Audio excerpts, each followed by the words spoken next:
All right, everybody, here we go. Today is Thursday, May 14th, 2026. My name is Robb Carter. Welcome to the future. #1 radio / broadcast in America. Remember to like and share. Isaiah, remember to like. Oh, yeah. Good morning, everybody. Remember to like and share. We got a message to spread. We need your help in getting the message out there. So first thing we need to do every morning is remember, if we're in the game together, like and share. Let's get more people paying attention to what we have to say. And subscribe. And subscribe. What do you subscribe at? What do we even do? Because I don't know anything that's going on. Oh, yeah. Just subscribe to the channel. So subscribe on YouTube, to follow us on Rumble. Just different ways, because when you do that, you'll get a notification. You can turn on a notification on your cell phone, whatever platform you prefer, whether that's YouTube, Rumble, Facebook, X. You'll get a notification each time we go live if you follow us there, and then you turn on the notifications in whichever platform you're on. Right on. So it helps out. Every day I get a notification from Rumble and YouTube on my phone that we're live, and so it gives me less anxiety to know that it's working on the other side. You want to run through kind of the? I was looking through last night.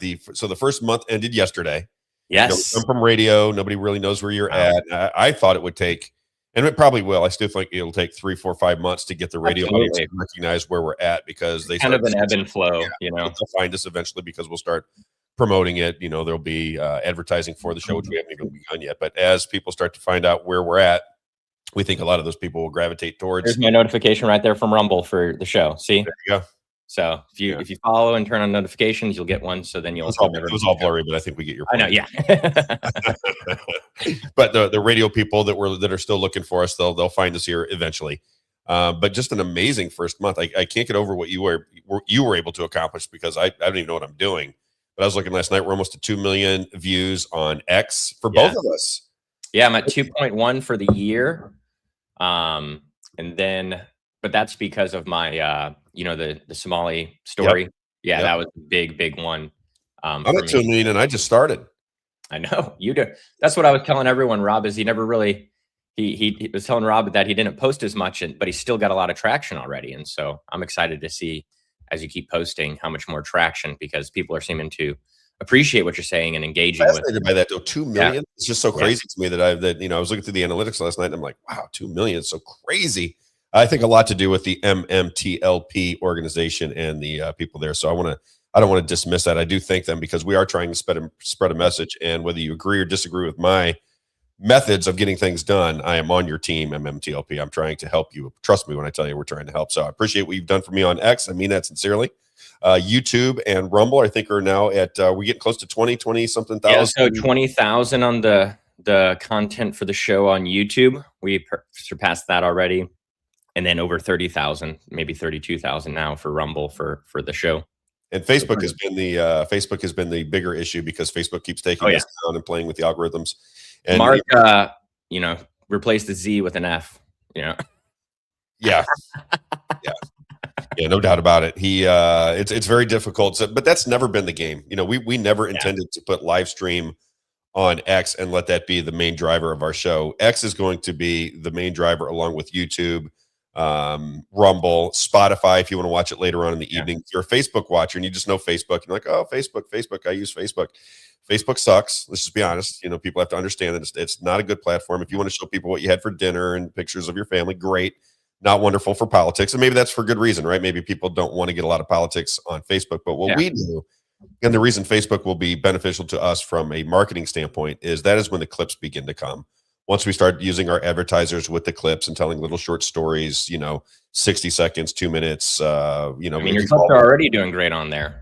Every time you post one, your Facebook clips are doing great because every time we haven't begun the advertising push. We haven't begun to boost these things. I mean, when I put something out on Facebook and I boost it, we can target it. We're getting anywhere from 10 to 20,000 views on that. So when we begin the advertising phase, when we really start to ramp it up on Facebook, that's what we're using that for. Facebook I think is going to be difficult on a day-to-day basis to watch us live stream. So just be aware of that.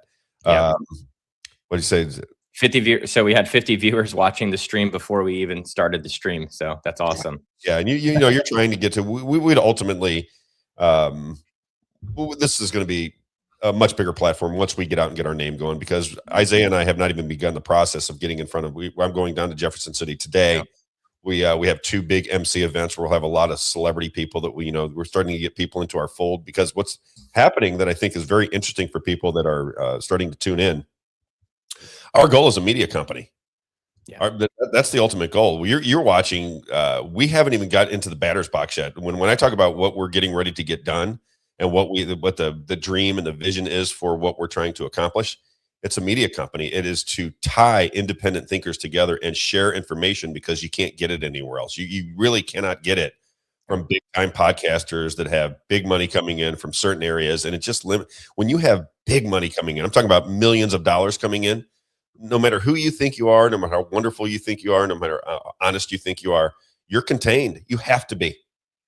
Big corporate money contains what you can say. And if somebody's paying you $5 million a year to put out information, just think about it yourself. You don't have to take my word for it. If somebody's giving you $5 million a year and they have a political interest in any particular agenda item, you're contained. You're not going to speak out against those people.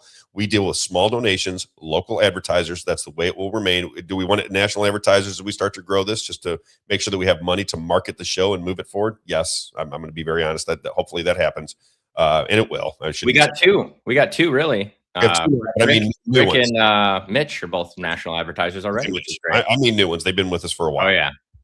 So I just want to kind of lay it out. It's the first month in. It's been just an incredible, exhausting. I have never been so tired. I haven't been this tired just from trying to organize everything. I was talking to somebody about the website last night. We got to get the website done. Booking guests is another whole thing. We could use help, by the way. So if you want to reach out to us and you want to help us with cutting video, if you just want to be a part of this, if you want to be a part of what we're doing, if you say, you know what, I'm retired and I have some time on my hands, I'd really like to help these guys. You can reach out to us and help us spread the message. We can do video editing. You can help us book guests. We'll tell you what kind of guests we're trying to track down, because a lot of these guests that we want to get, some of them are people that you would know and like, but most of the guests that we want are people that you may not have heard of. We find more people interesting that you haven't heard of than the Tucker Carlsons and the Candace Owens and those kind of people. We just think people love Bob Parker. Bob Parker is fantastic, for example, right? Yeah. Bob Parker Bob Parker should be the one that is a popular person, because he's just an everyday citizen. He says, I see something going wrong in my town. I stay connected to the political environment and I share information. Those are the people we should respect, right? Those are the people we should be paying attention to. And those are the people I do pay attention to. So I want to bring all of those stories to light. We'll begin to create narratives for you, like the Jeff Weinstein story, like the Crystal Umphrey story. I mean, we have a lot of great stories, and we'll continue to perpetuate these stories, and we're going to get resolution to them.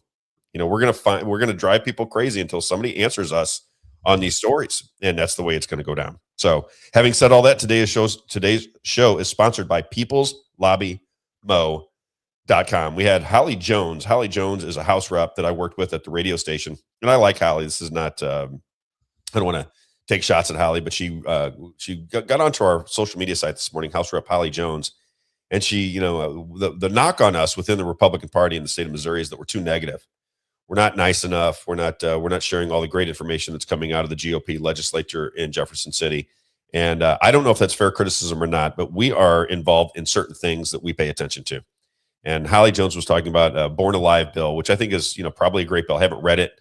But that's not where People's Lobby Missouri is coming from. If you sign up for peopleslobbymo.com, peopleslobbymo.com, This is going to be a nationwide organization that focuses on Missouri politics so you can see it nice and clear as to what is happening, not just in Missouri, but in your state. We focus on elections. People's Lobby Missouri believes that elections are being manipulated. That's why there's no accountability. Right? You don't have to have accountability when you can steer the ship whichever way you want by targeting certain elections and manipulating them in your favor. It doesn't matter whether you're Democrat or Republican. We believe that both sides of the aisle are complicit in rigging elections, manipulating elections. That's what we believe. Okay. So if we're wrong, fine. But if we're right, what do we have to do? We have to get our elections back to a process that makes sense to our people. Right? Shouldn't you have elections that you can count on? If the government says we have 30 million people in here illegally, you can vote by simply getting a driver's license, and you can get a driver's license without being a citizen of this country. Don't we see a problem there? Voter rolls are a mess. Electronic voting systems are a mess. Tabulators are a mess.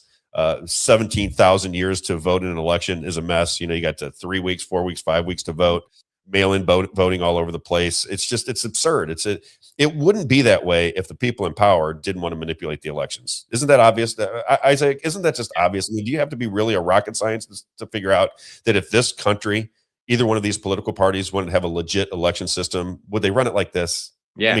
I mean, is there anybody in the GOP in the state of Missouri? Is there anybody in the Democratic Party in the state of Missouri that disagrees with that? Would you run an election system like this if you were trying to get legit election results? No, you wouldn't. No sane person would run elections like this. We advocate for hand counting of paper ballots, cleaned up voter rolls, video of people going in, not video of people doing their vote, but if you have 1,000 people that go into a voting place and you have 1,300 votes coming out of there, what do you think, Isaiah? Can we assume it's malfeasance?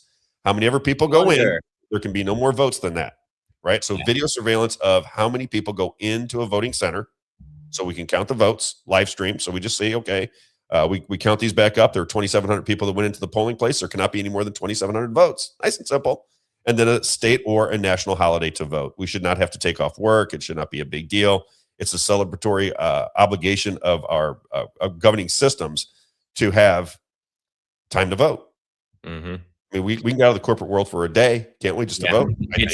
It's interesting that you mentioned that, because when I was knocking doors, I would obviously help try to educate people that, hey, you get 3 hours off work by the law. You get 3 hours off work to go vote, and all of them were like, "Oh yeah, I know, but my boss would never let me." I'm like, "Well, it's the law. They have to let you." But people feel like they can't afford to take the time off, or they don't have time off to take, or they think it's going to negatively impact how they look at work to their boss.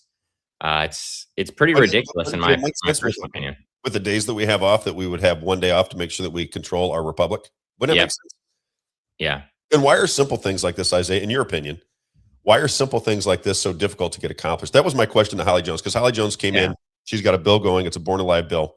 And I said, Holly, we applaud you when you do that, but that's not the focus of People's Lobby Missouri. The focus of People's Lobby Missouri is very simple. We focus on elections. We think elections are being manipulated. We'd like your help in that. Holly Jones was supposed to told people around me that she was going to carry this bill in the House for us. It never got filed. Right. So, that would be my response. And then number two, we're into accountability. We believe that the Republican Party and the Democrat Party, when they're in charge, have set up a system to where you can't touch them. They can pretty much do whatever they want to do. Right. From the way they pick the Speaker of the House, to the way they write the bills, to the transparency in the Senate. I could go on and on with the structure within the Jefferson City environment that protects the parties, and it doesn't protect the people.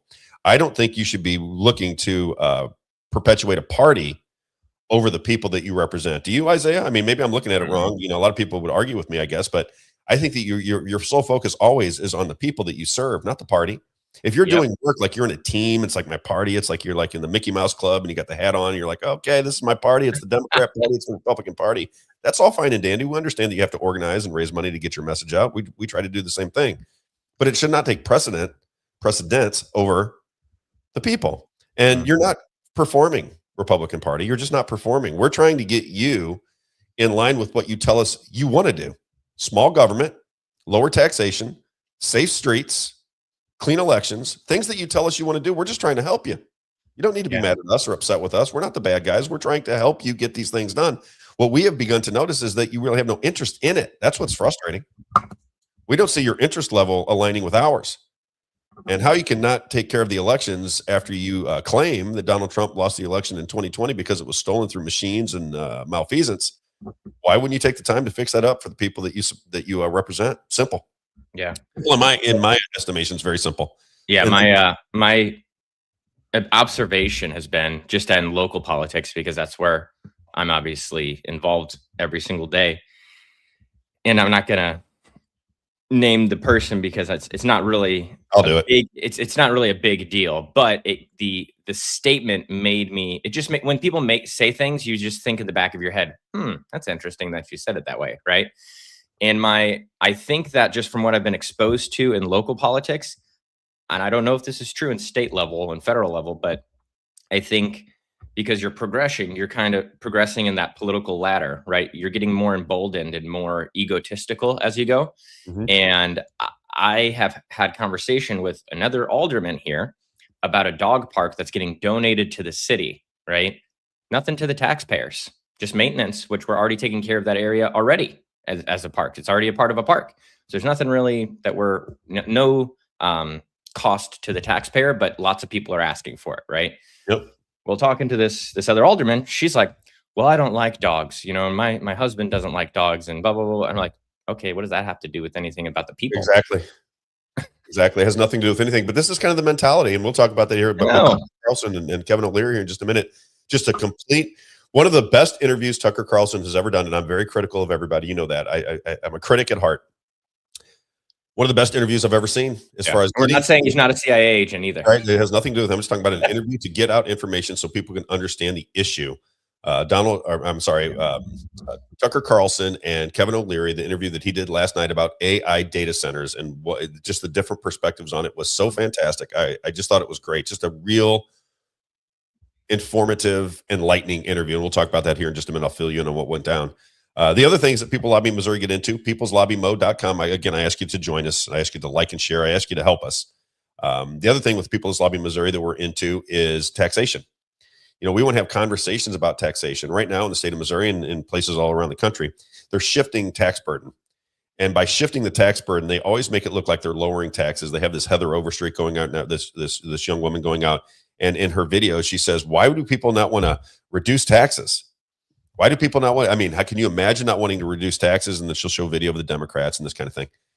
They're not reducing taxes. They're not even telling you they're reducing taxes. So why aren't people, like if I'm in the Republican Party and Heather Overstreet is speaking on my behalf and she comes out and she starts to mislead the people by saying that we're lowering taxes, I would immediately say, Heather, please go out and make a retraction. We're not lowering taxes. We're shifting taxes from income to usage and sales. We're not lowering taxes. We're not lowering taxes right now. Now we might in the future, we might try to get that done, but that's not what's happening in this legislation. But you continue to sell it and then kind of like poke people in the chest saying, have you read the bill? Yeah. Heather, I read the bill on air. If you can understand that bill, I would love you to come on and explain it to us because we're not smart enough to understand it. It was Chinese math times Chinese algebra, Chinese trigonometry. It was ridiculous. You couldn't make head or tails of it. I'd love to ask Mike and Amy later in the Act for Missouri segment about, because I haven't confirmed this, but I'm hearing that the state auditor has said that it's not even lowering taxes. He did. Patrick. So yeah. So it's just those kind of things are what we recognize. We're not your enemy. Mm-hmm. We're not. You can paint us as your enemy. You can paint us as irrational. You can paint us as whatever you want to paint us. But ultimately, at the end of the day, the truth rises to the top, and we are being truthful to everybody we come in contact with. We'll have conversations with you privately, publicly, on the air. Doesn't matter to us. We're just trying to get things done for the people of Missouri and for the people of this country, for that matter. And then finally, we'll have Sheriff Michael Bonham on from Osage County in at 10 o'clock. He's been fighting for constitutional sheriff laws in the state of Missouri. I think he has some good news for us. When the legislation does something good, we tell you. But if we get back to a constitutional sheriff format in Missouri, I think that's a great thing for us, because when COVID happened and they bring out these things that are unconstitutional, you need a sheriff to control the political body. You need the sheriff to come in and say, listen, you don't have to put on that mask. I'm the sheriff. I run the show in this territory, and it's unconstitutional to make you wear a mask to the beach. It is unconstitutional to stick a needle in your arm by mandate. These are things you want a constitutional sheriff to have your back on. And Michael Bonham will have information about constitutional sheriff legislation in Jefferson City at 10 o'clock. All right. Let me get into, let's get a couple ads out of the way because I always forget them early. Let's start with, Rat Custom Coatings. Oh yeah. We'll do ECS because I see my man ECS in here. I saw them too. We'll do Valvoline, Express Care. Oh, Tony Clark, baby. And let's do Mitch. Let's do those first 4 right out of the gate. Mitch, you better be listening. Mitch is listening. I'm Even when he's working, he's listening. I think I keep him from working because he likes to listen. I saw Donna said the other day, she's like, I'm at the grocery store, but I'm still listening. I love that. Yeah, it's funny. Older people, people, I would say, 65, 70 years old, they keep thinking that this is so difficult to do, right? And I get it because I'm that way. Like young people go, Rob, it's just go here. You do it to me, Isaiah, all the time. You think I'm, an insane person because I can't figure out the most basic principles when it comes to social media. But this is very simple. This is, if you can spell the word Rumble, RUMBLE.com. If you can spell the word Rumble.com, RUMBLE.com. And then you can type in the search bar that little magnifying glass, and you put in the Robb Carter Show. Voila! Comes right up. You probably know how YouTube works. You just go to YouTube. I'm sure most people, even if you're 110 years old, know how to get to YouTube. You go to YouTube, you go to the search bar, and you type in the Robb Carter Show. And we're there. It's like magic. We're there. So you don't need to really have X or any of those things. Those people with X will find us anyway. The people at Facebook will find us. Spotify will begin to grow on its own, like it did the first time we did podcasting. Spotify started to grow leaps and bounds after about 6 months. I think it took us for people to go in there, see us one time. Yeah, even the social media platforms, they after 30 days, so we hit our 30 days, you typically start seeing another surge of kind of a lift in your reach, because you guys got to think there's so many Indian bot accounts and people that just make these fake accounts to try to get content out there. And because you can monetize these platforms now, the platforms have gotten really careful with letting people put content out, get a lot of views right away, and start monetizing, because there's been so many bots and scammers and things like that have gone out into the world. And so I think we're going to start seeing another lift in the reach here now that we're after the 30 days. So it'll be interesting. And between the two of us, we're closing in on 5 million views of our content. Yeah, a little more than a month, because some of these are For me, it's all new though. I mean, for me, for you, it's new. For me, I just looked. The last 4 weeks, I have 510,000 views on X. It's just incredible what's happening. And just the very beginning, Rack Custom Coatings. Then my friend Rich McQuaid. All thanks to our advertisers. All thanks to the advertisers. Without them, none of this happens, and I am very thankful. So locally owned and operated. Again, if you, this is my biggest pitch for him. If you, especially for garages, if you get the flooring of your garage done properly, it changes the entire complexion of your home. I promise you. If you've got that kind of the oil stains and the gunk all over your floors, you go into your garage and you have the means to fix that, I'm telling you, for the beauty of your home and the resale value of your home, I promise you it changes everything. And the first time I'd ever seen it was I have a buddy that lives up in Kennebunkport, Maine. He's very wealthy, and he was showing off his Ferrari to me, right? So he goes, you got to check it out. But when he opened the garage doors to get into his home, he has a 4-car garage, and he had this checkered checker pattern design on his floor. I go, man, that floor is awesome. He goes, do you like? He's Polish. He goes, do you like it? He goes, I just got it done. I said, it looks amazing. I didn't even notice that the car, the red Ferrari, was kind of cool on top of all of it. But when you take the time and energy to do these things, the resale value in your home, absolutely fabulous. He does great work. Been around since 2001, locally owned and operated, family owned since 2001. Rich McQuaid. If you have industrial space, that kind of thing, you can see the pictures on the screen. If you are into this kind of business and you have contracting for floors, I highly suggest Rack Custom, and it's RAK, customcoatings.com. Install industrial strength, long-lasting coatings built to handle anything your home or business can throw at it. From garages to commercial spaces, Rack, RAK Custom Coatings delivers tough, beautiful finishes that last, where quality meets craftsmanship. Reach out to my man, Rich McQuaid at Rack, right there, RAK Custom Coatings, 636-398-5040. Rack, customcoatings.com. Valvoline Express Care. Valvoline-expresscare.com if you need, if you just want to see their locations and stick with the program here. Again, we're trying to build a community to where we all do business together. Again, if you're just somebody who signs up for People's Lobby Missouri and you're in some kind of business, tell us. We're going to build the infrastructure so that we're working together, so that our money stays contained with every opportunity that we have to support one another. That's the intention. We're going to build an infrastructure, and an ecosystem to where we're all doing business together, where our money is going to people that we love, we care, we're on the same page with as we begin to change this country and this state for the better. Valvoline-expresscare.com. 15 minutes from Bay to on your way. No appointments, no sales pressure. All Valvoline branded products. If you want to do business with my man, Tony Clark, Warrenton, Cape Girardeau, St. Peter's Parkway, Mid Rivers Mall Drive, Troy, Illinois, Lime Ferry Road. 15 minutes from Bay to on your way. Happy people when you come in. They're not trying to oversell you. They might show you that you need an air filter, but they're not going, hey, you need the air filter. Your car's going to, not that kind of thing. It's no pressure. He makes very clear, Rob, we do not want to pressure our customers because we know they don't like it. And we want to make sure that they get in and they get out very quickly and move on with their day. 15 minutes from Beta on your way. No appointments, no sales pressure, no nonsense. All Valvoline branded products. Valvoline Express Care. Again, locations in Warrenton, Cape Girardeau, Missouri, St. Peter's Parkway, Mid Rivers Mall Drive, Troy, Illinois, and Lime Ferry Road. ROCKIT, rocketcareers.com. ROCKITcareers.com. Again, this is the nationwide business. So if you're anywhere in the country and you're at a job that you hate, and I really want people to think about this because these job placement services, when they're good, they can really change your life. If you're in a job that you can't stand, if you're out of work and you're starting to panic because the money's running low, always think first and foremost, Rocket, ROCKITcareers.com. You can see them right there on the screen.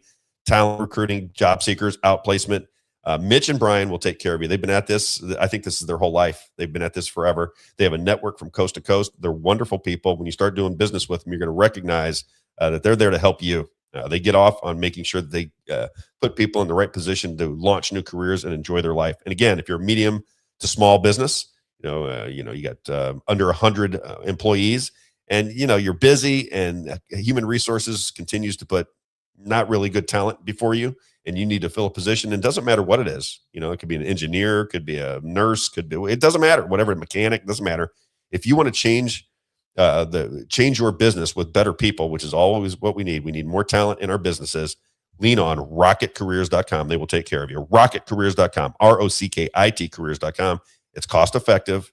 Let them take a listen to what they have to say. I'll put it to you that way. Rocketcareers.com, ROCKITcareers.com, 636-778-2419, 636-778-2419. And then finally, before we get moving forward here, ECS Roofing and Exteriors. This is our general contractor. So if you're a show listener and you are involved in what we're trying to get accomplished, you got to deal with our people. ECS Roofing and Exteriors. Pop them up there. Show all the things that they do at ECS Roofing and Exteriors right off of their Facebook site. He said, Rob, I had a website. It's expensive. I have to stay in control of it all the time. He goes, I just use Facebook. ECS Roofing and Exteriors. There you go. There's all the services. General contractor. A big fan of what we're trying to get accomplished, and therefore we love them. 30 years in construction, roofing, siding, decks, gutters, garage doors, custom exterior metal, residential or commercial, does not matter to him. New construction, storm damage, free licensed inspections, and he is a licensed independent insurance adjuster. Again, we talk about it every day, but just to remind you, these people that knock on your doors and say, hey, you got some siding problems, you got some roofing problems, you got some gutter problems, we can work with the insurance to get you taken care of. They don't know whether they can get insurance to take care of it or not.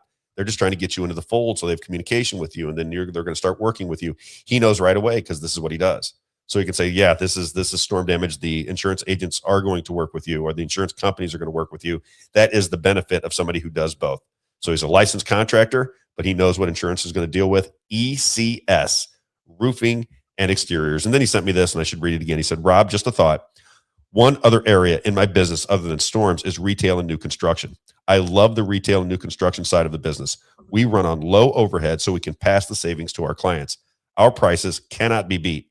Even with that, we offer a Class 3 shingle, ridge vent, and complete installation guarantee. 5-year workmanship warranty on top of the manufacturer's warranty.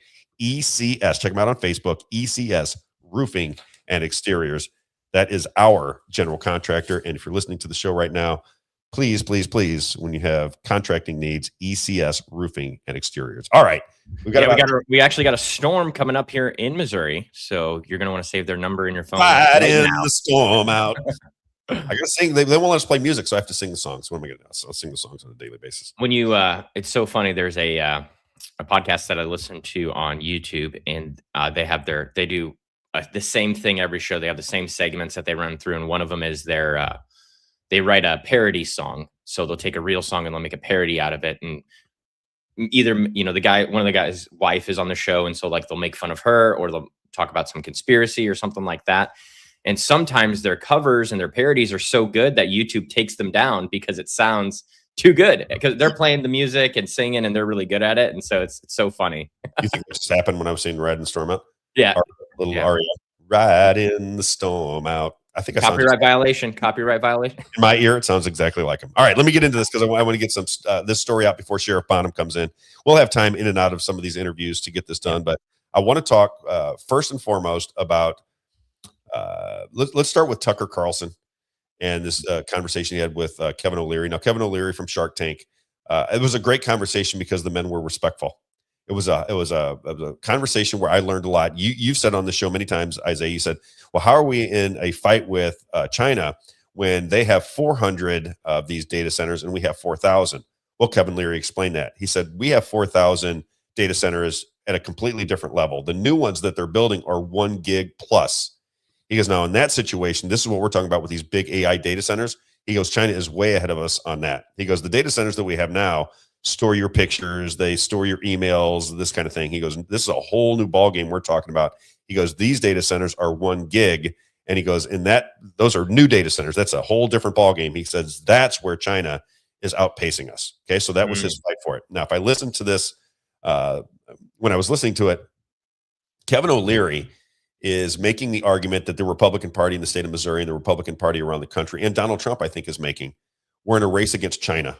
Right? We're in a race against China because he says you want technological superiority over all of your enemies. And once you have technological superiority over your enemies, well, then you can kind of write the script, right? You determine how the globe is going to run.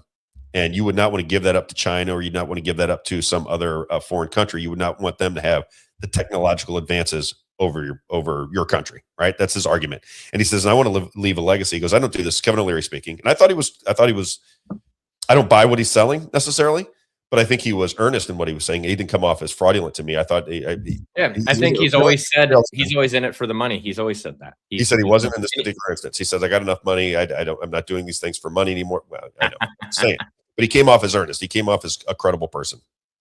And his argument is that this is a national security situation, that the technology is there.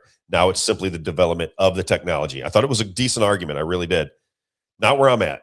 I'm more on the page with my good friend Tucker Carlson, because Tucker Carlson said, but what is the benefit? Yeah. Right. He says basically, I think what Tucker Carlson is doing is he's watching the Robb Carter Show and he's taking our arguments and taking them to the people that he's interviewing, because they'll come on his show. It's hard for them to come on our show at this point because we're just getting this whole thing figured out. But he made the same arguments that I make. What is the benefit? Are we not shifting power away from the citizen to these tech companies? And do you trust these tech companies? Right? Doesn't make any sense. Before we even get into Tucker, let's play Michael Cernovich. You might know Michael Cernovich. He put out, he had a video that kind of made him famous. I can't remember the name of it. Vaxxed. Was it Vaxxed? He did something on vaccines. I know exactly what you're talking about. But I'm not even a Michael Cernovich fan necessarily, but I thought this video, it could have came directly from me because it's how I see the world when it comes to these AI data centers. To me, this is very simple. You're transferring power and surveillance over to tech companies that are aligned with these governments and the CIA and everybody else, and you're going to lose all your privacy, and you're going to lose your ability to have a government, because once tyranny is complete, you can't fight your government anymore. That's what's going on in China right now. That's the whole problem. In China, they can surveil everything you do. They monitor every move that you make. So if you don't like your government, the government says, well, we really don't care what you like. We got complete surveillance. You're not going to do anything we don't want you to do. That's the reality of it. Here is how Michael Cernovich explained it. Check this out.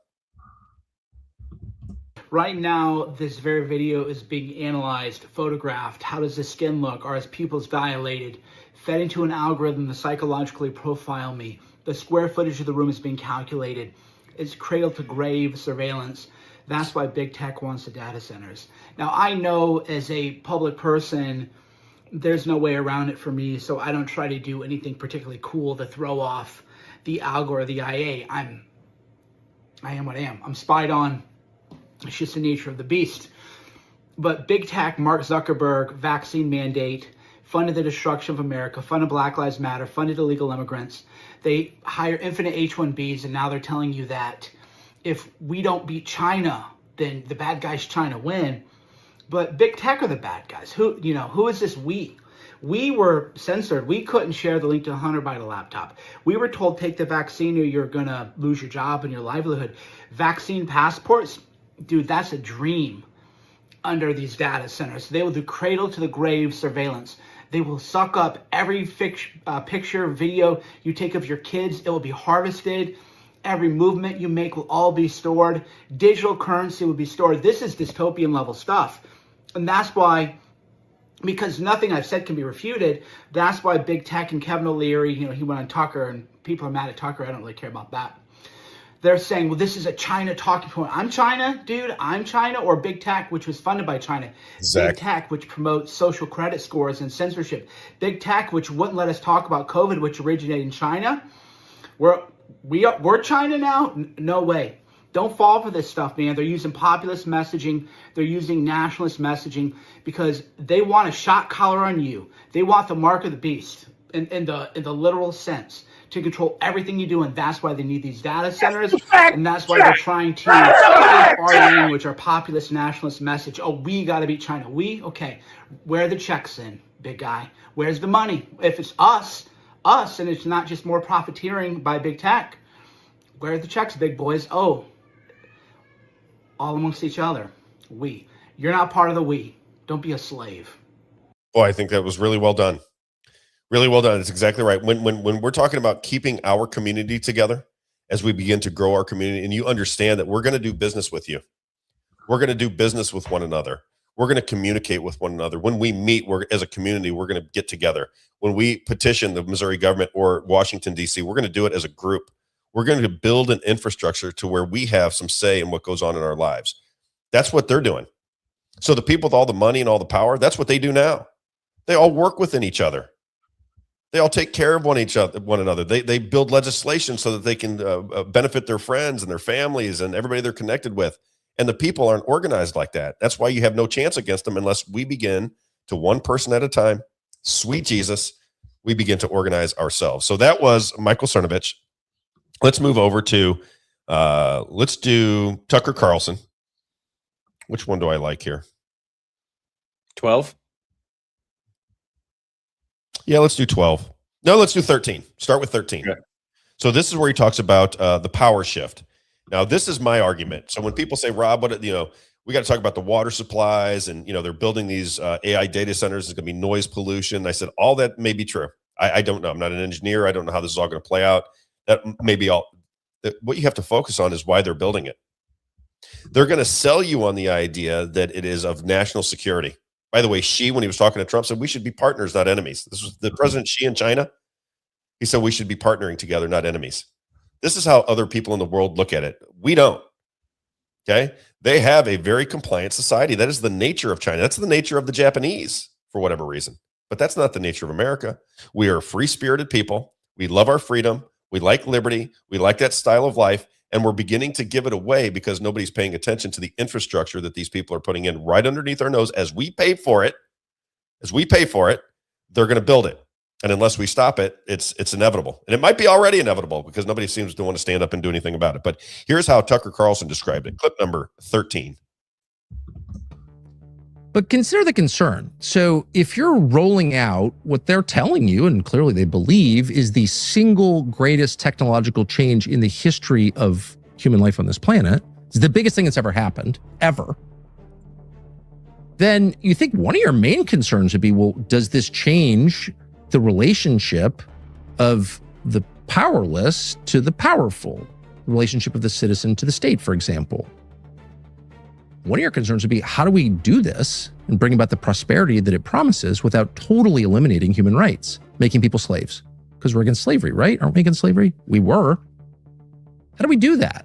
But that doesn't seem to be Larry Fink's main concern. His main concern is, how do we protect our investment, this infrastructure, these buildings, these data centers?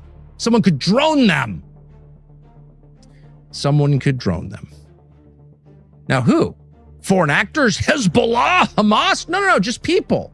Larry Fink is concerned that ordinary American citizens, as he just said, will use $3,000 drones to destroy these billion-dollar investments. Why would he be worried about that? We've had electricity for over 100 years. There are 11,000 power plants in the...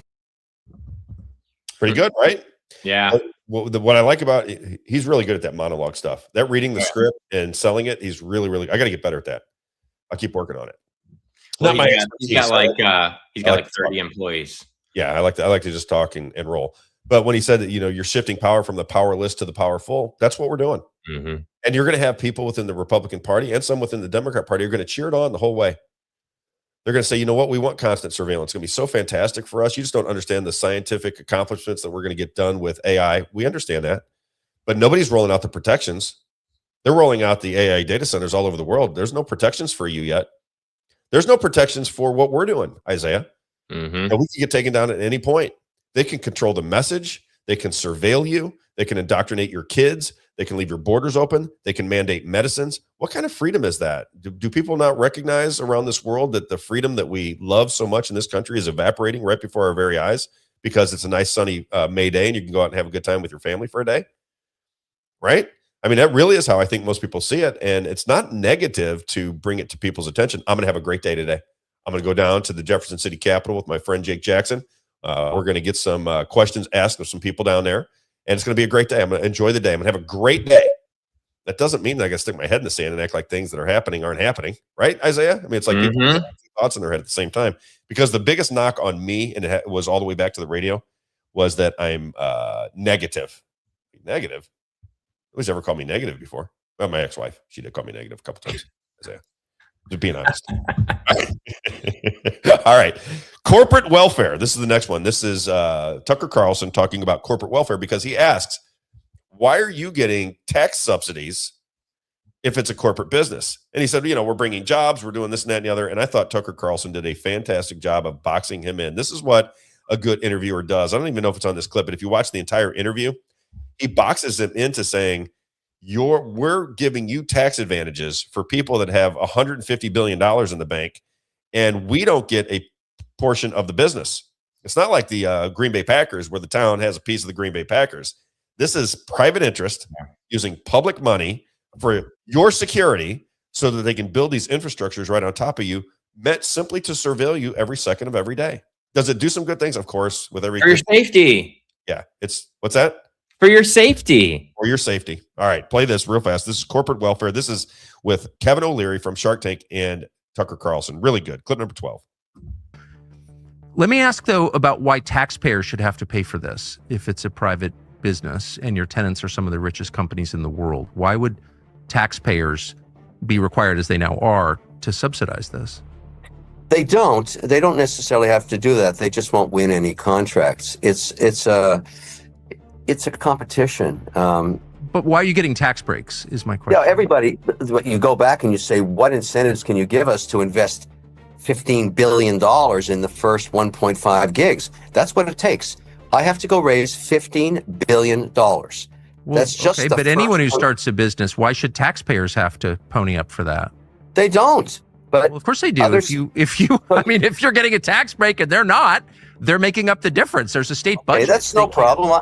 That's no problem. I can build it in Texas. I can build it in Jacksonville, Mississippi. But why, if it's such a good business, would you be asking taxpayers to help pay for it without giving them equity in the company? Are you giving taxpayers shares? No, the investors get the shares, but here's why they would do it. But why would the taxpayers have to? I mean, in other words, if you want to start a business, but why am I, as a taxpayer, forced to pay for your business? I don't get it. Well, let's forget about data centers. Let's go any manufacturing. Let's say you're going to build. It's my argument all the time with the state of Missouri. If you want to get wealthy, do business with the state of Missouri. They'll do it out of the compassion of their heart. You start lobbying these people in Jefferson City and they think they're doing good things. I just want to say to all my Republican and small government officials, it's not a good thing to reach into your neighbor's pocket to take money out for something that you think is necessary. That's not a good thing. Okay. No matter how many times you justified in your mind stealing money from people, to do things that you think are necessary is not a good thing. It's not a good thing. You're supposed to be small and efficient. The more you grow, the more freedom and liberty and financial security you take away from the people you profess to serve. One more time. That's the fact, Jack! That's the fact, Jack! Now let's get to this because I just want to get this in. We got, about 4 or 5 minutes before the sheriff comes in? Let's play Catherine Austin Fitts. She's one of my favorites. She talks about flock camera. No, let's do this. I take that back. Let's do Fox News. Clip number 10. So this is the bloated leprechaun, Brett Baer from Fox News. Right? I love that. Man, his Botox is out of control. He does look good. Nice and tan. I hear he's a wonderful golfer, too. I'm sure he's a very nice man. I'm just teasing him. Clip number 10. This is in China.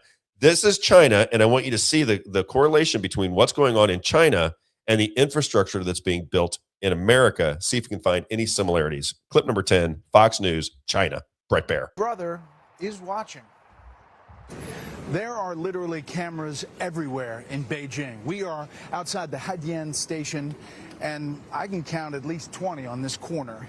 In fact, in Beijing, they've added 1,500 cameras just this year alone. They see everything. There's nobody jaywalking here because they could get a ticket right away. In fact, our driver parked illegally for 2 minutes, and he got a message on his phone that he got a ticket for about $40 US because they saw it on the camera. Now, there are real questions what the CCP's goal is about citizen tracking and social scoring. They say it's to make everybody feel safe. These cameras are watching every minute. They're everywhere.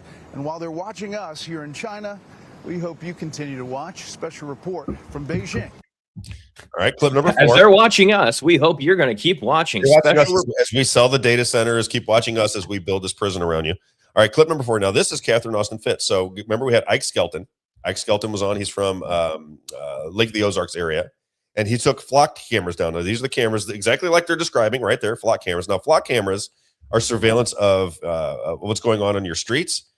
But with AI data, they can store it forever. So it's not like they're just watching and live streaming and then it goes away. They're going to be able to store that information forever. So they're going to know every move that you make all the time, who you went to see, who your associations are, and they can make determinations based on your movements because you have a big brother. Yeah, big brother rolling down. Here's what Catherine Austin Fitts, one of my favorites. If you don't know who she is, I apologize. You might recognize her when you see her. Clip number 4, Catherine Austin Fitts talking about flock cameras. The UN Agenda 2030 policies passed at the school board level, the county level, the county commissioners. So let me tell you some of the good news. You know, for many, many years, I've been trying to pass legislation to protect cash and stop programmable money for all these reasons.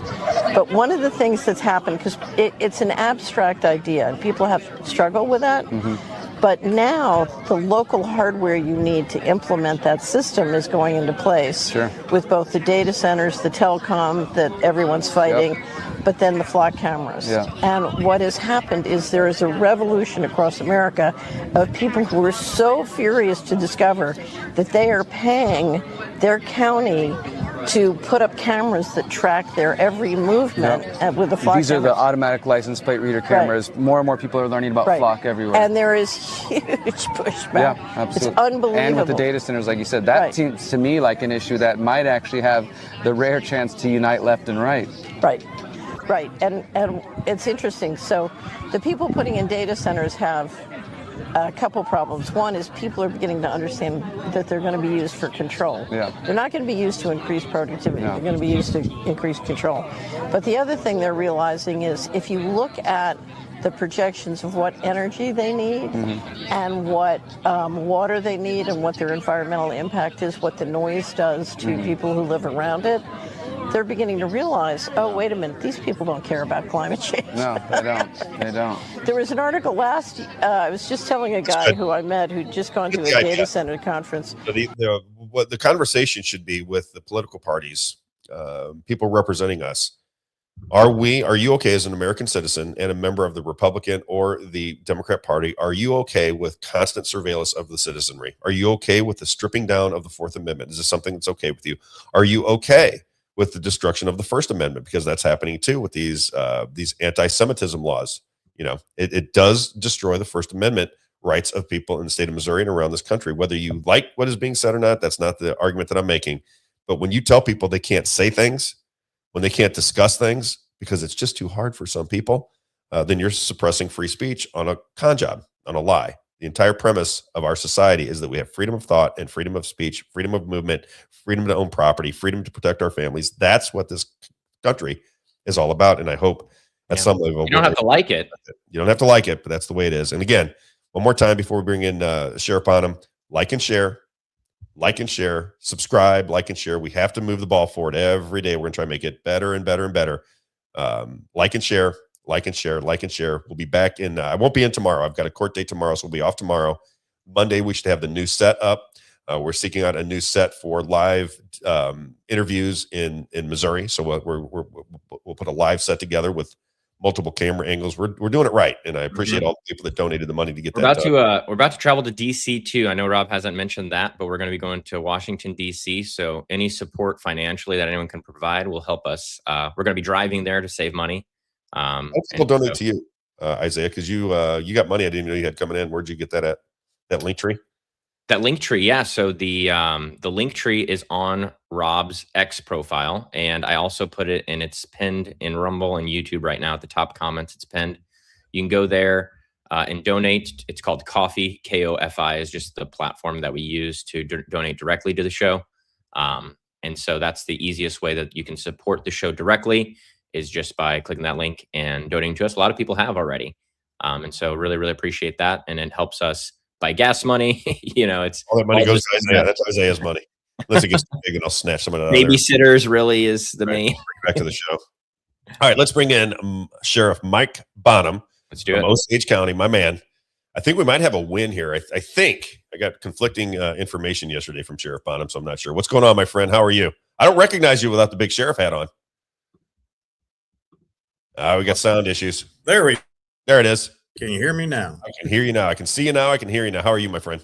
Good morning, sir. It's the first time to be on your Robb Carter show. What do you think? Actually, to be able to see live, that's awesome instead of the phone. So yeah, I like it. Congratulations on starting your own podcast. I've got to watch the first one when you had it, and I was sitting on the beach of Florida. So that's right. You were. Where were you at in Florida? I remember you sent me a message. I was in Pensacola, and we were able to see the Blue Angels, and historically, awesome. The Thunderbirds were there working with them in tandem. Very rare, and absolutely a unique event that absolutely will capture your attention. Yes, sir.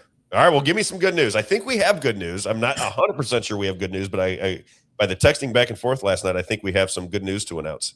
Yeah, I think so too. I mean, of course, it is Jefferson City, so it can change at a moment's notice, as you know. But the constitutional sheriff bill had been passed out of the House. There was a revision made in that that was not suitable for a senator of St. Louis County, and was going to hold the whole bill up. Nick Shore came to the rescue, so we owe a big shout out to Nick for stepping in and level-headed. And got it to conference, and so it'll be in conference. It has to sit a day, in other words, today, and it'll be voted on both the House and Senate again, all done tomorrow, which is highly unusual. I haven't seen anything like it before. I'm sure it happened many times, but watching this bill go through. But yeah, there was quite tensions, and there was several things shot back and forth. But I do believe with working through the MSA, Missouri Sheriff's Association, Senator Shore, many others, Ben Brown stepped up yesterday. Excellent. Magnificently, and helped us tremendously. I was in contact with them. I was told before it started, this is no problem, Sheriff. Don't worry about it. Enjoy your day. No need to come to the Capitol.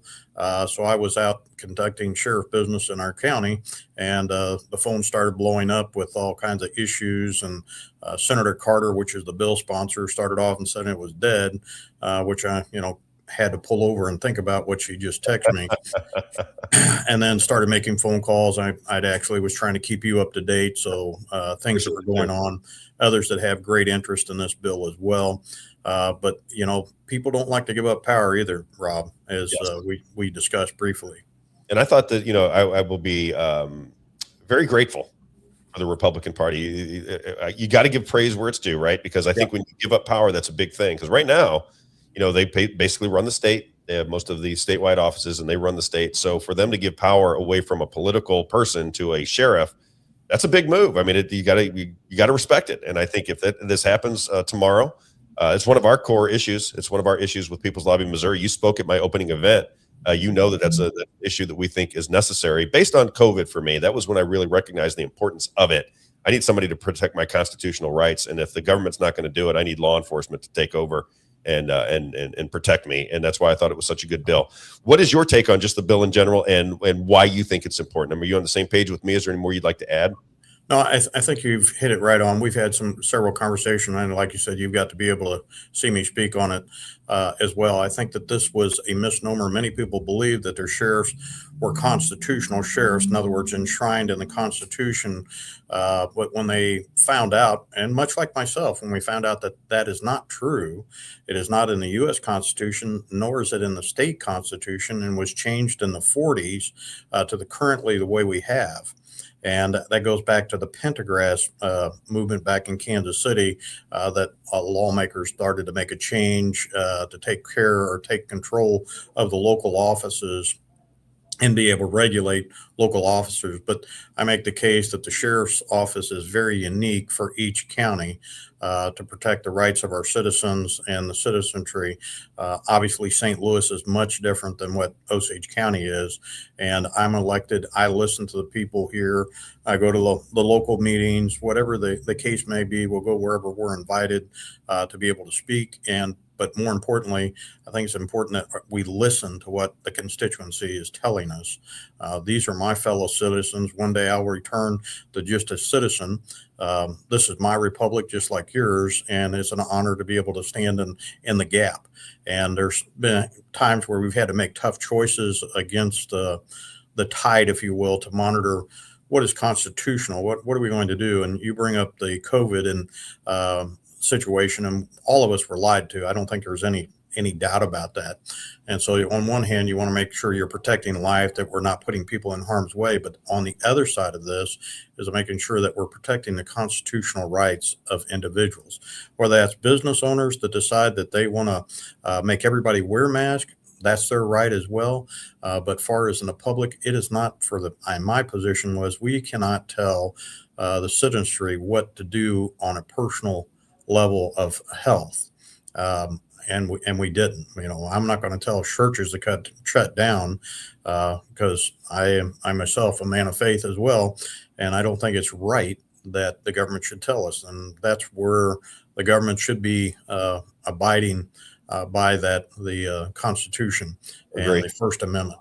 The First Amendment is, I think, probably more under assault now than it ever has. Yeah, we're talking about freedom of speech, but I can tell you it's universal when we see many things across the country. The assault on religion. If you want to air your grievances out peacefully with me, please, by all means, come to my office. I will sit down and talk with you, and we will try to air those things out, making sure that we are staying under the color of law and doing what we're supposed to be doing, whether it's myself or the officers, that we're abiding by statutory state constitution and U.S. Constitution. So I think it's very important that we continue to remember our roots. You seem very reasoned and reasonable to me. That's one of the things I noticed about you when we spoke is I just like your demeanor. I like the way you think through things. Very impressed. And I was going to ask you just one other thing while I got you. I heard some back and forth. So there's a rep in my area named Mike Koslow, and he's come on the show multiple times. We were going back and forth on social media, and I like Mike, but we disagree on certain things. And sometimes, it's I wouldn't say it's heated, but it's pointed, if you understand what I'm saying. And he made comment, I'm big onto elections. I think we've talked about this before. I like elections, hand-counted paper ballots. I want to know that my system is being run by people that have got the most votes. I want to know that. I want to feel that. I want to wonder or guess. And I know that you had a hand-counting paper ballot. I would almost call it an experiment in Osage County. He said there was a bunch of issues with it. I got it to Linda Rantz, who said, no, I got to get Linda on the show. Right. Cause for America, Linda Rantz. And she said, no, we didn't have any issues there. She goes, this is being taken out of context. Can you add color to that? What is your recollection of when you guys did the hand-counted paper ballots? Did you have a big issue with trying to count ballots in Osage County, or is there just a misinterpretation of what went down? So I think that, it's perception. A lot of people had different perceptions of it because it does require a little bit more work. But the ones that were there, because I personally, any of the elections, I go and sit in the clerk's office to make sure that everything's on the up and up. Nobody loses their cool with the clerk because they're just doing their job. Same thing with our those that are there to count. But I was able to sit and observe, and I've observed many elections, small elections, national elections. The election in 22 was a local election only. And there was hand counting, as you know, and there was others from across the state that came and helped Osage County count the ballots. We got a complaint filed with our office about improper procedure. So we've never investigated an election case, and the experienced investigator myself, I mean, we have close to about 50 years, 60 years of experience, and neither one of us has ever done an election case. So there was a lot of background that we had to do. I mean, extensive. We had to talk with several attorneys, review the laws, and make sure that we knew what we were doing.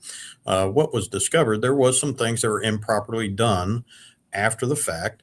We reported in both to the state and to the clerk that some of the laws were not followed. For example, the ballots, and this is all public information. You're welcome to sunshine it because the case is over. We could not find any criminal wrongdoing, but you have to understand there's administrative laws that are set up that just for guidelines. And the only ones that would be able to enforce anything would be the Secretary of State or the Board of Ethics or Missouri Ethics Commission. So we've returned our findings over to them. And one of the things that we found is that the paper ballots, when they are counted by machines, there is a check and balance that it is the gold standard to count them if there's a discrepancy, to do a hand count to make sure. I grew up in the time of the hanging Chad. I'm sure that you remember that as well. Where in the machines, actually. The card and, but that would be the hand counting, and is known as the gold standard. In this case, there was no pathway for them to run it through the machine to recheck the hand counting. And so that was an improper procedure just for one of the things. Again, we didn't find any criminality, no intent of criminality, but there were things that were procedurally done wrong. And we made those findings. And what was interesting, the one that had been the whistleblower is the one they tried to go after from the state level. And which was very discouraging. I've learned a lot. I remember growing up hearing these things about how the government behaves and some of the things that, watching the legislators, I find it all to be true. And I'm shouldn't say disillusioned, but disappointed. I think it's probably the better word. Because, I've heard it all my life. And but now I see it up close and personal. And it is very disappointing. I would love to see our legislators and our officials, when we come into job, that we work for you to make our society better, that we don't work for the state. I don't work for the county. I work for the people.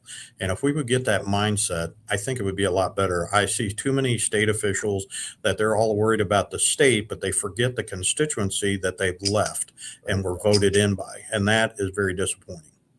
Could not agree with you more. And I appreciate your service. I appreciate you. Let me know when this goes through. So if this goes down on Friday, if you don't mind, just send me an email or a text. Let me know, and I'll announce it, because it'd be a great win. It'd be a great win for the citizens of this state.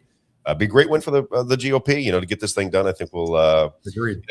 It'd be a nice win. We need some wins in the Missouri government. I think this would be a good one. So, Sheriff Michael.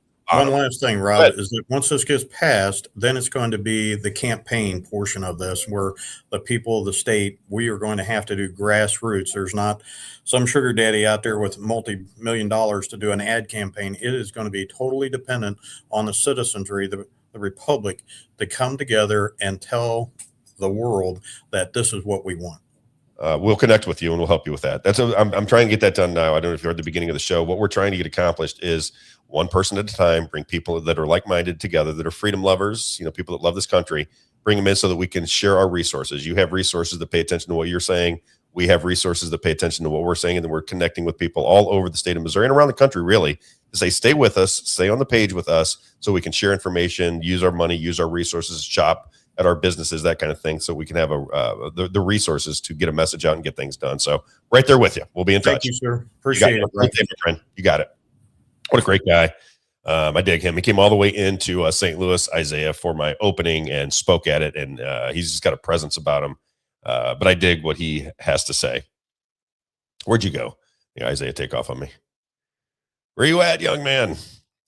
I want to get into a couple other things before we bring in Act for Missouri, because one thing that went down yesterday is Donald Trump was giving a press conference, and he talked about Todd Blanche, the new attorney general. Remember Pam Bondi out, Todd Blanche in.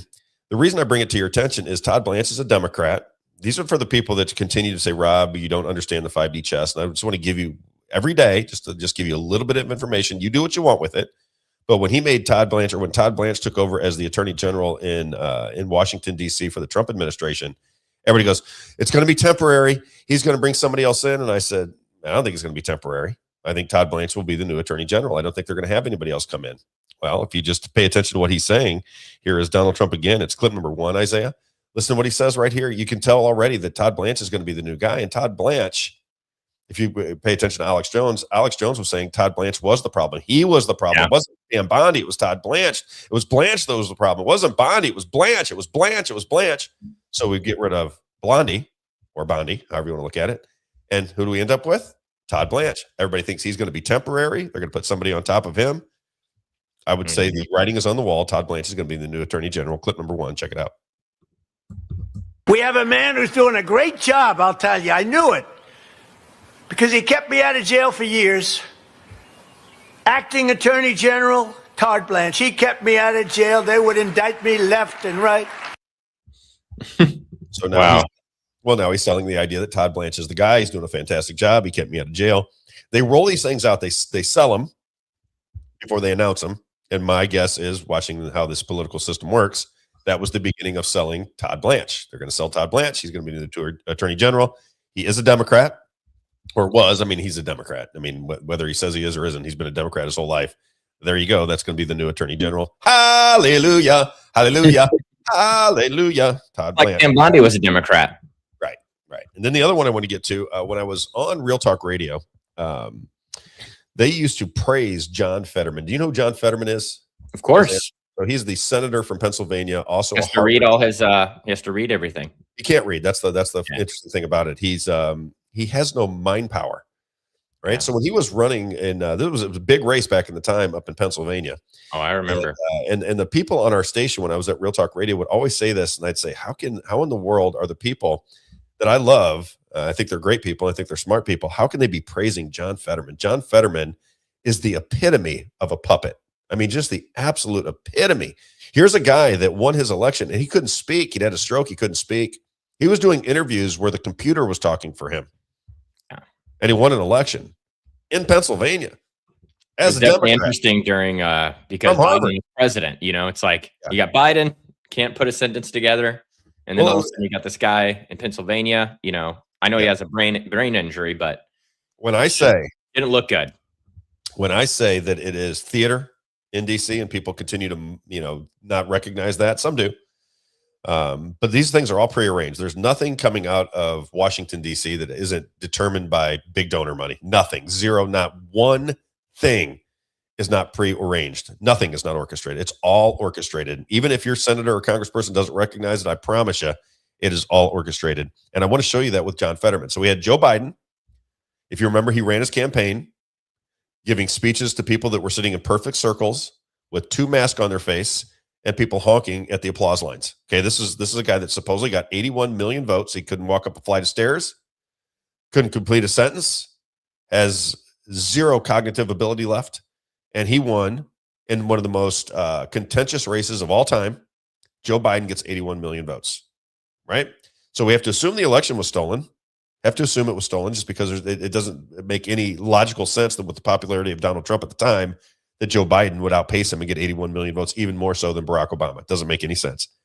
So think about Joe Biden. And now let's listen to John Fetterman. This is clip number 2. Now this is John Fetterman on the Bill Maher show. Okay. Now I want you to listen to the question, and I want you to listen to the answer. And I want you to just for 1 second, recognize 535 people make up the House and the Senate in Washington, D.C. 320, 330, 340 million people in this country, and 535 people make the decisions on your taxation, on whether they're going to chop the private parts off of a boy at 12 years old so that he can be a girl because he feels like a woman. Another song for you, right? Okay. Whether you're going to have borders that are open or closed, how your kids are going to be educated, what medicines you're going to take in, whether you're going to have freedom of speech, whether you're going to be able to protect your home or property. These are the people that are making decisions for you. Okay. And if you don't think it's theater, you just have to ask yourself, if I'm a Democrat and the elections aren't being manipulated, would I put this person as front and center as a senator in one of the most powerful states in America, Pennsylvania? I want you to listen to his answer. And then I just want you to ask yourself, because sometimes this is just a cognitive test. Do you think that if this was real competition, my team is blue, your team is red, my blue team is, we got to win this election because Donald Trump is Hitler. Everything's at stake. We got to win this election. Who should we put up to be a powerful senator in Pennsylvania? And do you think they went, I think we should roll out John Fetterman? Check this out. Clip number 2. But you actually want to ban. Yeah, that doesn't seem. Yeah, I just think I mean, as I'm a member of the Agriculture Committee, and I really stand with our farmers now. And now, of course, we don't want like the factory farm situation. Absolutely opposed to animal cruelty. But for me, if I lived on Mars, yeah, those kinds of that kind of. What's the lab meat would be a great opportunity, but for me right now, like it's. But you want to ban it? I mean, shouldn't people have the right to eat it? It's like actively. I mean, if people have a chance to that, but overall, for me, I think someone that's really. I mean, we are just. I thought, the really highly processed food. I mean, that's exactly the essence of that. Wow. That's the person they chose. You have to understand that. Animal cruelty, he said, instead of animal cruelty. Millions of dollars go into his campaign. They said, that's the guy we want. Of all the people in Pennsylvania that are Democrats, this is the guy we choose. Considering they chose Joe Biden, it's not surprising. I don't know that they chose him. That's the whole point. Yeah, yeah, it's true, right? Here's what I think is going on. I mean this sincerely. And this is coming from somebody who is a libertarian conservative. I don't really align with much of the left. I mean, there are things that I do understand Democrat philosophy on certain things. I do. But I align much more with my conservative libertarian friends on the right. Whether that's a Republican anymore, I couldn't really tell you. That's what they tell me they are, but I don't see that in, I don't see that really. I see the Republican Party as a marketing operation, and they use the media to market certain scenarios that bring them money and bring their big donors more money. That's what I see them as. I don't see them as a real party anymore, where they're trying to protect liberty, where they're trying to protect the Constitution, they're trying to expand civil liberties. I just don't see that party as reflective of what I believe in anymore. I just don't see the party that way. I know the image of the party and what they're supposed to stand for, but I really don't see the Republican Party through that lens at all anymore.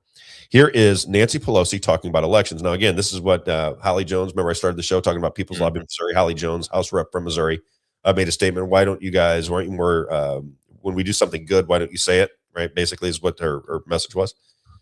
We don't say it because we don't think you're focused on the things that matter. If I could just really boil it down to brass tacks, we want you focused on things that will change the outcome of our lives. We want you to focus on elections.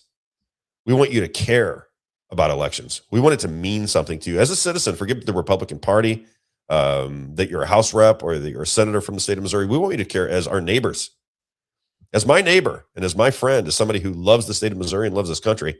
How in the world can you run elections like this? How can you, with a straight face, run elections like this to where nobody understands what's going on in the elections? Nobody can understand it. You've done nothing to solve the issues with our elections. And when we bring it to your attention to ask for a state holiday, you would think that we're asking for somebody to cut off our leg.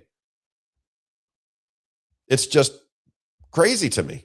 But here's Nancy Pelosi. Here's what's going to come down, because the Republicans are not going to take care of the elections before the midterms. They're not going to do it.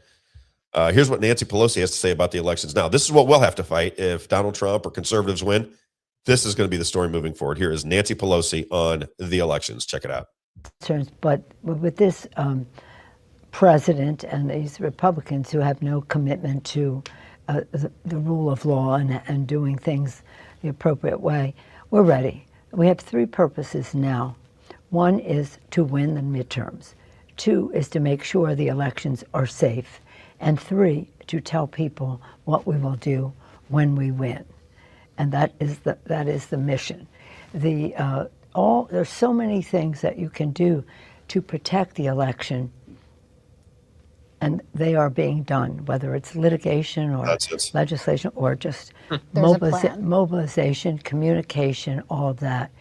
But in addition to that, we have to be on guard as to what they may try to do to the technology.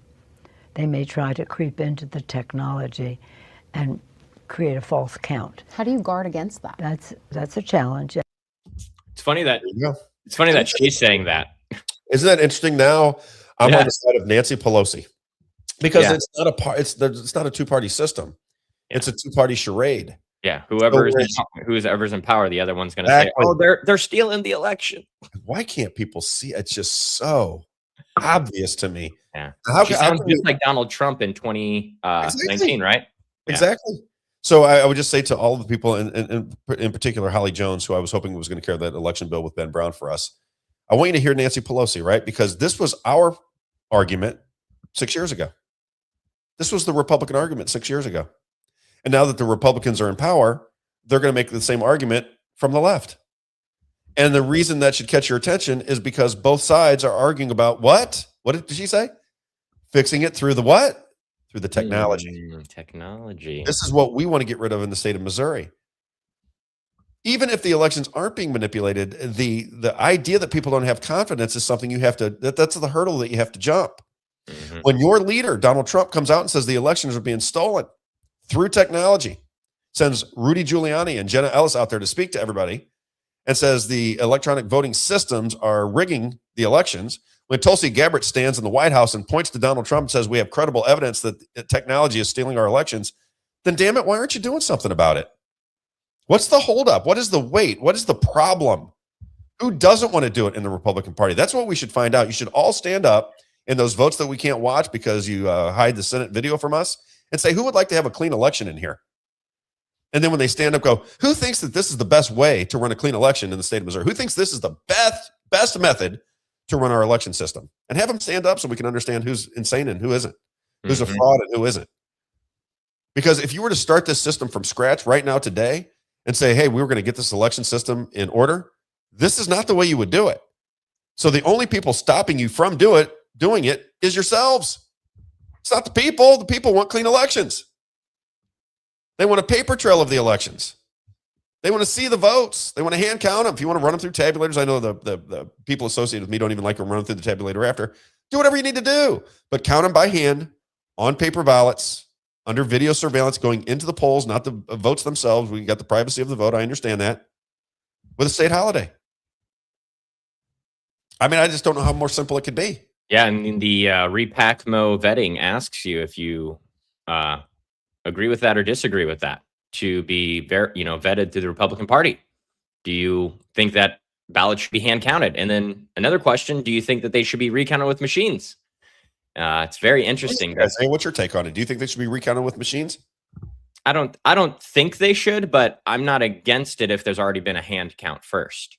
See, I think that's a good, for me, if it's a hand count first, yeah, and then there's a machine count afterwards, and there's a discrepancy. That's my doesn't hurt me at all if there's because then it satisfies both people that might think, well, if we count it by hand, there's going to be some charlatans within the hand counting. Well, then okay, well then we'll check it. There'll be a checks and balances. Yeah. Why wouldn't there? There's supposed to be a check and balance on everything in the country. Why wouldn't we do a check and balance on the election? That's free. It is a republic after all. I'm not an expert in elections. I don't have a political science degree, but I think common sense is, common sense isn't common, but I think that if you have common sense, you can understand that would make sense, is that you would want to hand count. Okay. And then we're going to double check with the machines, right? Yep. Okay. There's a discrepancy. Let's recount by hand again. What's the number we got to? Okay. Let's check with the machines again. Oh, okay. We fixed the discrepancies, right? They act like it's a hassle to count votes. I mean, when you hear the legislator, it takes too long. I mean, it's going to cost too much money. I mean, it's just an election. What's the big deal? We'll just do it this way. We don't really care if you like it or not. It's close enough, don't you think? Too big to rig. You guys have to vote too big to rig, Rob. Don't you get it? You get 60% of the vote. Don't you get it? I mean, come on, Donald Trump, too big to rig. That's what I say to that. Stupid, and it aggravates me to no end. I'm sorry I'm being a baby today. We need a fart. I don't understand why these people won't take. These are simple wins for the GOP. Absolutely easy layup wins. Like you're running down the court and there's nobody in front of you and you're 6'6" and you can jump out of the gym. Just dunk it. Just take the win. All right, let's get into some advertising. Give me Helen Gelhart, if you don't mind. Let's do it, man. I was trying to find a sound effect here for you. I want them to take easy wins. Easy wins are good when you're in politics. Take the easy win while you got the chance. I know. Good Lord. That's what you need to do to get reelected, especially if it's your first term. You know how much support they would get from the grassroots if they cleaned up the elections? And they know it. They know it's a big deal to the grassroots. It's just an easy win, and they won't take it. And there's got to be a reason they won't take it. Doesn't there have to be a reason, Isaiah, that you won't take an easy win? So, I think it comes down to.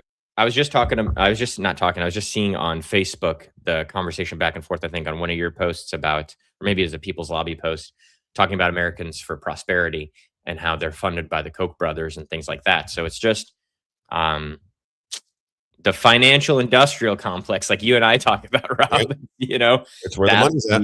Wherever, just follow the money. And I know that we're going to have Act for Missouri on, and they're, you know, that's one of their things too, is follow the money. I think that's all you have to do is just follow the money. Exactly. All right. AdvancedWellnessMed.com. There she is, Helen Gelhart. Absolutely fantastic lady. Again, if you're joining us for the first time, you have not heard my pitch on her before outside of the hospital administrators. She does things the way she thinks cares for her patients the best. She's not worried about making millions of dollars through the hospitals and the insurance agency. She just wants to care for people because, as she says, I want to assist the divine healer.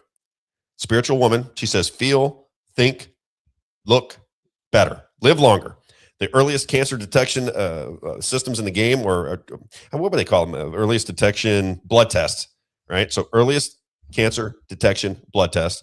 If you have Alzheimer or dementia, or know somebody who has Alzheimer and dementia, and it's starting to put a strain on your family, they have symptom reversal methods at her practice, AdvancedWellnessMed.com. I mean, just imagine if you could reverse the symptoms of dementia and Alzheimer's. She says she can. She has a track record of doing it. I just know how destructive it is to families. I'm getting to that age where I have, people in my life that are suffering with these things. And I got to tell you, there is no better than Helen Gelhart. Cancer control, pre-screenings for cancer, pre-screenings for heart attacks, Alzheimer and dementia, symptom reversal, all the things that keep you happy and healthy. That is Helen Gelhart. Check her out at AdvancedWellnessMed.com. She's our doctor. She is the doctor for the show. Advanced Wellness MED. You can reach her at 314-576-0094. 314-576-0094. Helen Gelhart, spelled Gelhot. Helen Gelhart, AdvancedWellnessMed.com. Jones Water, since we're talking about wellness. I'll see him shooting a commercial with them as soon as we get out of here today before we go to Jefferson City. But I got a lot going on in my life. JonesWater.com, JonesWater.com, 636-899-1040. You'll be the filter or you'll buy the filter. JonesWater.com. Again, this is air and water filtration. We like to keep people healthy. We don't like to lose listeners. We don't like to lose viewers. We want you to live forever. We'd like to be here for another 30, 40, 50 years. I'd like to be doing this at 100 years old with everybody happy, nice political environment where we're getting things done. Everybody's working together. We're in a little bit happier, healthier place. And the only way that happens is if you take care of what you drink, the water that you use to cook, the water that you use to do your laundry. Clean, fresh water, clean, fresh air. Got to have it if you want to have a happy, healthy home. You'll be the filter or you'll buy the filter. JonesWater.com, 636-899-1040. 636-899-1040. If you want to do business with Everett on the Missouri side, he does business in St. Charles County, Lincoln, Franklin, Warren, St. Louis, and Jefferson. If you go to the east side, Madison, Monroe, Jersey, and St. Clair. JonesWater.com, 636-899-1040. And then Carrington Financial. Let's get him up there. Oh, let's do it. Rick Babbitts, 314-671-0525. There he is, that handsome mug on the face. If you are nearing retirement, if you have money to protect, if you have money to invest, if you want a financial planning expert who understands all of the different angles of money. This is the thing. A lot of people consider themselves really heavy financial people, and they understand all the constructs of the market. He understands the politics, the currency. He has a razor sharp mind for history. He's somebody that can predict where the world is heading, therefore predict where markets are going, therefore do a better job with your money. Biblical principles with your money. Rick Babbitt's 314-671-0525. Again, he's done a terrific job with our finances. Cannot thank him enough. My wife, like I said before, if she leaves me, I think she's going after Rick Babbitt's because she cannot believe how much he's done for us. And I don't think it's only been about 6 months since he got involved, and he's just been fantastic for us. Rick Babbitt's 314-671-0525. 314-671-0525. Let's bring in Mike and Amy Castro from act4mo.org. Sorry, we're a little late there, kids. I apologize. There they are. Oh, you got a nice little office. Look at you. And I like the t-shirt. So fancy. We can't hear. Oh, they can't hear us yet. No worries. I'll text them to come to leave and come back in. Okay. So we'll let Act 4 Missouri on. Now, Act 4 Missouri is, they're down in Jefferson City. There's a few organizations that stay down in Jefferson City. They are one. Act 4 Missouri is a conservative group that follows the legislation in the state of Missouri, and they update us every Thursday at 10:30. They give us updates as to what they see when session is taking place in Jefferson City. Can't wait to hear because it's the last day tomorrow, and I'm told that there's not going to be a lot on the schedule tomorrow, so we might not see anything tomorrow. But you have a problem there? I'm just getting them back in. They left. They'll be back in a minute. I think they're on a phone. I think they're on a phone there. I think they're less popular than me in Jefferson City. Really? Yeah. Oh man, we can. Let's talk about the website for a second while we're waiting for them. Act4mo.org. Check it out. It is one of the best. So act4mo.org. If you are into Missouri politics, if you want to follow legislation, if you want to get an understanding of language within the bills, if you want a list to find House reps, if you want lists to find senators, if you want to, if you want to get information about what goes on in Missouri politics, there is no better website out there, period, than act4mo.org. Act4mo.org. It's on the screen right there. They do a tremendous job of keeping people informed as to what's going on in the state of Missouri. And then you make your decisions from there. Act4mo.org. There it is. Join the watchers. We get them back on? Here they are. We can hear you. I don't know what goes on with that. Technology is good and bad. We'll take I like the shirts, by the way. Oh, thank you. Thank you. Very nice. You selling those? We special make them. We'll send you guys some. Well, you should sell some. You make 10 or 15, sell them, and our organizations we'll sell them for you. Yeah, we're becoming sister organizations at some point, and I had a feeling that would happen because I think we're on the same page. We're not on the same page with everything. I tell people, listen, if we can't be friends because we disagree on one subject, then we're never going to get anything done because then we'd be robots. I mean, not everybody agrees with everything that I say or everything that you say, but on the big things, we're on the same page, and that is transparent government, reading the bills, understanding the language, understanding the tricks, and I think that's where you come in nice and handy for somebody like me. What'd you see down there? Anything to report from Jeff City? Well, we're reporting from an undisclosed location at the Capitol. I'll be down here all day yesterday and back again today. We suspect today may be the last day. They kind of keep the drama under wraps to make it more dramatic, I guess. But we hear the governor's got a press conference at 3 p.m. to go over the end of the session. So thinking it may be over today. The House are being told that they'll be back tomorrow, but we'll see. Anything good happen? Anything good at the we did have a small victory last night. We had Senator Moon and Senator Nicola got up and killed hopefully killed. They may try to bring it back today. They stood up and filibustered HB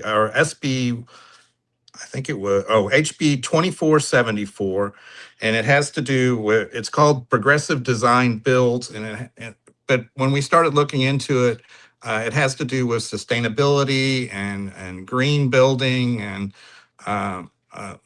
Smart cities, 15-minute cities. And really? So they got up and started filibustering, and then Ben Brown got up to help them. And once he got up, I think they realized we only got so many hours left. We better just give up on this, or we're not going to get some of the other stuff done. So they did lay it over last night. So that's a win. That's a win. Sometimes stopping legislation is better than getting it passed, right? Well, yeah. actually stopping most of, again, if we go back to, there was 3,000 bills filed, and people need to realize they're here to pass bills because they think you want them to do stuff. But every time they pass a bill, what does a bill do? It limits your liberties, your freedoms, and takes your property. Yeah, takes your money, takes your property. Yeah. What do you think of this? I was going to ask you guys because there was a, I saw Greg Keller. He's friends with a friend of mine. And I haven't spoke to Greg Keller just yet, but probably will here before too long. And he put out kind of, I thought was kind of a nasty, snide remark about Joe Nicola being against the new income tax bill that's going on. Mm-hmm. And then he was referencing Americans for Prosperity. And I, you know, I've had that Camellia woman who's kind of the face of the franchise in St. Louis on my show before. She seemed very lovely when I talked to her. I don't agree with her on much, but what is your take on, because it appears that the Americans for Prosperity are going to take shots at Joe Nicola for saying that he was not in favor of this bill. What is your take on just the politics of that? Well, you have to remember they have a basically unlimited budget. And to me, that wasn't so much a shot at Joe Nicola as a shot to anybody else that would dare speak against this bill. The Coke Industries and that group, they were the ones that were involved with the Kansas attempt to do the same thing over there. Now they did it a different way, but they were, you know, they were part of that group. And this is something that they want. And like I said again, they have unlimited funds to do it. And I think that showed it right there. They got that out very quickly to his group. He's not even up for re-election this year. So that again should. So people need to rally behind the good folks that are trying to do the right thing up there, and you really need to look into the bills and who's supporting it and who's against them. And past the face value, you know, so we're so quick to just read that title and go with it, especially if you are a low information voter and you're just going off of that, you're not getting the truth. We really need people to ask questions. The favorite kind of bill they like to pass up here is a bill that has a title that is emotionally charged, that you immediately think, well, who wouldn't be against that, but actually does absolutely nothing, or more often than not, actually does harm to you overall. What do you think of some of these influencers that are coming out saying this is a tax reduction? I was noticing that on social media the last couple of days.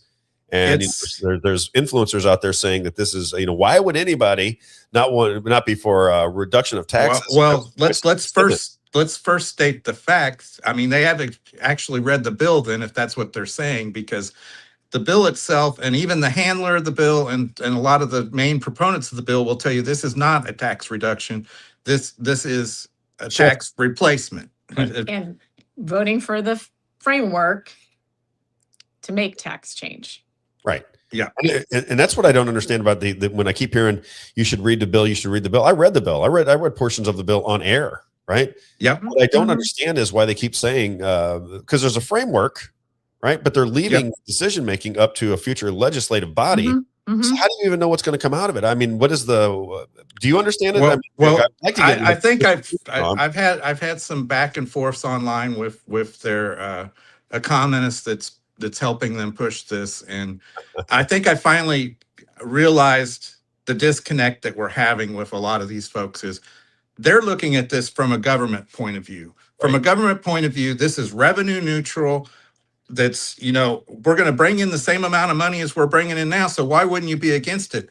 But they don't look at it from the individual citizen's point of view, who's going to say, well, that may be true, but now I'm going to be paying more, or I'm going to be paying, you know, some people might benefit, the people that have high income tax.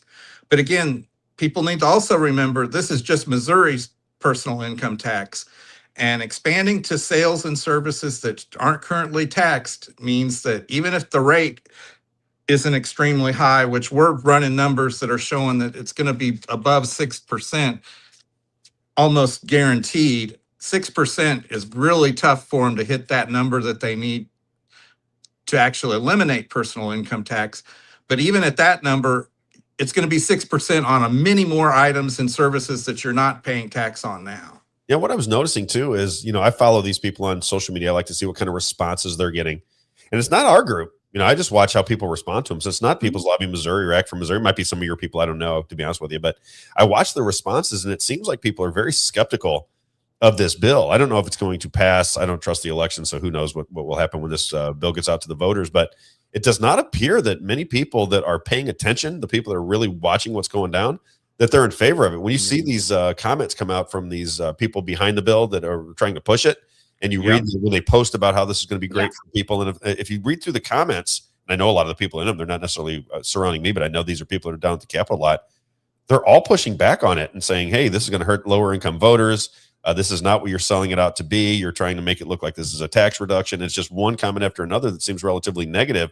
Do you get that sense when you're in Jefferson City that people are pushing back on it? Amy's been really paying attention to that. And I'm always monitoring that and seeing it. And I just think, I just look at the ratios. I just look at the emojis, and you can just see it's running heavily against the bill. And so proud of all the Missourians who have been paying attention. I mean, you guys, they're doing great. They're coming back with facts. We are noticing that the comments from the citizens on this, they're being much more educated on what's going on. They're asking better questions. They're pointing out the holes in it much better. And it's frustrating them. You can tell they're getting frustrated because they're not used to that. They're used to being able to spill out their talking points, and you go, well, I'm not sure about this, but they're not really sure how to fight back. And it seems like people are getting the information they need and using it more. And what's so maddening to me is, had we not done this, they would have done that first set of ballot language. They would have told you all the lies that they're telling you, and we would not have known. If we did not dig and call it out and say, no, what do you mean by this? And press, they would have just done us dirty. That's it. And we'll still see the ads, I'm sure, coming up as we get close to whenever it goes on the ballot, whether it's August or in November, that are just going to say, vote yes for whatever amendment this ends up being to eliminate your personal income tax. And I might just say income tax. It might just say income tax. That's true. So you see any scenario where it won't pass? I have a feeling that this is kind of baked. I always think that these are baked in the cake ideas, right? It just feels like this is baked in the cake to me. They're going to go out and they're going to use all their media resources and spend big money on telling everybody this is a great deal. It's going to be pro-growth. All the small businesses around the country they can't wait to get here. Kind of same thing that they're doing with AI, right? How can you be against all of this economic development with these AI data centers, right? That's the argument that they continue to make. I have a feeling this is baked in the cake. I don't trust the elections, though. See, I'm different than everybody else. I just don't trust we're there with you. I mean, we think this is going to be very telling on that front as well, because especially if we can keep building the momentum amongst the citizens here. And, we'll just have to see. But I know they're going to spend a lot of money and try to reach people that don't pay attention. And that is something we need to be concerned about. So everybody listening, tell your friends and neighbors, coworkers, people at church. You know what I think might work for us on that bill is what I try to get them to do, and I think you guys are on the same page with me, is I try to draw them out into public without being mean to them. I'm not looking to start fights with them. They think that I am because of my radio personality. I get a little hot and heated and that kind of thing, and my rhetoric can get a little sharp at times. But ultimately, I just want to have conversations with these people. I think if they just had simple conversations with us, they'd find out that we're not their enemy. We're not looking to hurt them personally. This is taxation that will affect my family. It will affect whether I live in Missouri or don't live in Missouri. These are big issues for people like me and you, right? So all we're asking for is saying, hey, come out. We'll bring the bill with us. We're gonna ask you some questions. And if you can answer these questions effectively, then you can draw people to your point of view. If you can't, then you're going to draw people away from your point of view. All we're asking for is an old school America idea. We debate, we talk, we have conversations, and then we vote in a system where it actually works. And then everything starts to run smooth again. That's what we're trying to get them to do. And what I'm noticing is they don't really want to have conversations about anything. It's very strange to me. I will give Aaron Hedlund, who's the economist that I was talking about, credit, because we've had several very long, detailed exchanges back and forth on Facebook. On Facebook, which there's some of them that I've posted some long responses to. Their long responses, and have kind of said, "Hey, can we have this conversation offline?" And I'm like, "No, this is the kind of back and forth that the people need to see. If somebody wants to really get into the details, they can dig through those and see his point of view versus our point of view." Is this somebody that would come on and talk with us? I would think so. I mean, I don't know why he wouldn't. I mean, I would like to get the perspective of the other side, right? Because I was trying to get Bishop Davidson on when I was at the radio station. I think he would have done it, but then when I moved over to the podcast, I thought I'll just let that go away. But I'd like to hear their point of view and challenge it. I just want to challenge where they're coming from. What would really be nice, Rob, is to have him on versus the guy you had on last week. Right. That, I mean, I think they're both. Oh, you're trying. He's trying. They're both at the same level of understanding economics. Yeah, exactly. Economics. Yeah, I'd like to see that too, because I think that is the missing ingredient. I think it's going to happen. I really do. I think that around the country, I'm going to show you guys a video and to make a point, because I love what you guys are doing. I think we just lost audio, Ken. Did you lose audio? Nah, I don't know how that happens. Because I can hear you guys if you can't hear me. Isaiah, you still there? Isaiah might have. Yep, I'm here. Nothing on our end. Let's do this, and then I want, because if we lose him, I want people to see this. This is Ed Gallerin. So I just wanted to show this. This is what's beginning to happen around the country. Thomas Massey is running against Ed Gallerin down there in Kentucky, and this is what we need more of. If we had more of this beginning to take shape in this country, we'd be a lot better off. We'd have a lot more conversation. We'd have a lot more knowledge. We'd be making better decisions as a society if this began to happen all over. And it is starting to happen. We're starting to see people challenge those who will not have conversations with people. When Donald Trump, when he wouldn't debate in the 2024 primaries with the Republicans, I spoke out against it. I said, wait a minute, it's not about whether you win the election. It's about us understanding what you're doing. We want to know, we want your opinions to be challenged, and we want to see how you handle it. Here is Ed Gallerin. Can you guys hear us? Yep. Okay. Just watch this video with me and tell me if you agree.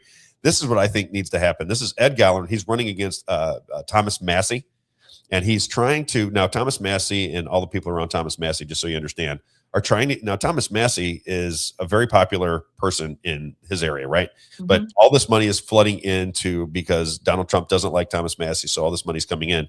So Thomas Massey said, let's have a debate on the issues. Let's let the voters see us go head to head. You give me your point of view, I'll challenge it, and vice versa, so that people can make really wise decisions. Ed Gallerin doesn't want to do that. So now he's giving speeches all around Kentucky, basically saying, I'll go right to the voter. Elmer Fudd, I like to call him Elmer Fudd. I go right to the voter. I don't need to talk to Thomas Massey. I go right to you guys. Here he is, Ed Gallerin. Clip number 14. Check this out. They made a little mistake and shared an email they shouldn't have. You can't make that stuff up. But that's why I'm running to be your champion. Young lady, thank you for coming. Thank you. Oh, you call me in. All that to say, I'm debating that boy every day. What did Reagan do? He took the press out of the middle and talked right to the people. What did President Trump do? What did Gallerin do? I'm going to talk right to you. I ain't scared enough. You think I lack for courage? In fact, they had to hog tie me from taking that boy on. So there ain't no money in it. The New York Times is going to show up, and all they're going to print is, if you like your doctor, you can keep him. Whatever they say, they're going to call it the gospel, and you ain't going to hear another word about it. So as you might guess, I'm not shy about courage about nothing, in terms of that. But you haven't debated him. I'm debating him right now, young man. No, you're not. I'm glad You're not debating him. You're giving a bunch of platitudes. You're not explaining anything. You've not gone toe-to-toe with the congressman. You're not explaining your differences.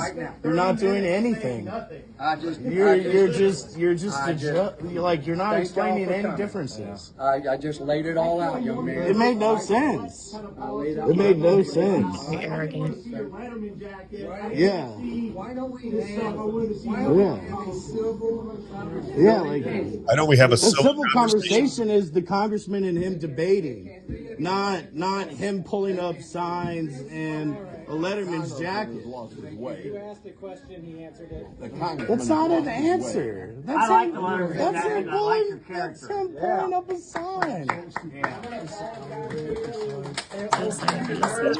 No, this is the guy. No, what is I this? love that. I couldn't see the sign. That's yeah. I love that. I think when that begins to spread, and this is why I challenge the people that I think they think I'm being an a-hole, if you understand what I'm saying.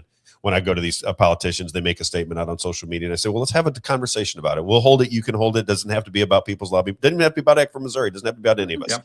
We'll do it. We'll meet you anywhere. We'll bring our people. You bring your people, and let's have open conversations so we can, because politics right now is a hot topic, right? Donald Trump did say what you want about Donald Trump. He made politics very interesting again. People are interested in, they're confused but they're interested. Bring them out. Let's have real conversations with people. And I think this is debate. This is big changes that they're proposing in our state. This needs to be discussed.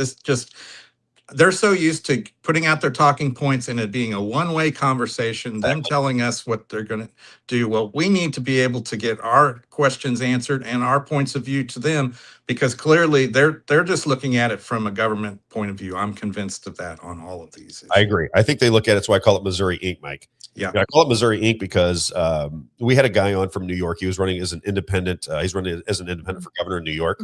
He said, Robbie goes, it's not that these people are necessarily, I need to put it in these terms, and I'm paraphrasing what he said. It's not that they're nefarious people. Right. He goes, they are just always looking for more money, just like any corporation would. If I'm in the Missouri government and my issue is childcare, then all of a sudden I get all the people talking to me about childcare and how much better it could be, and then I fight for the money. If it's for anything, they fight for money.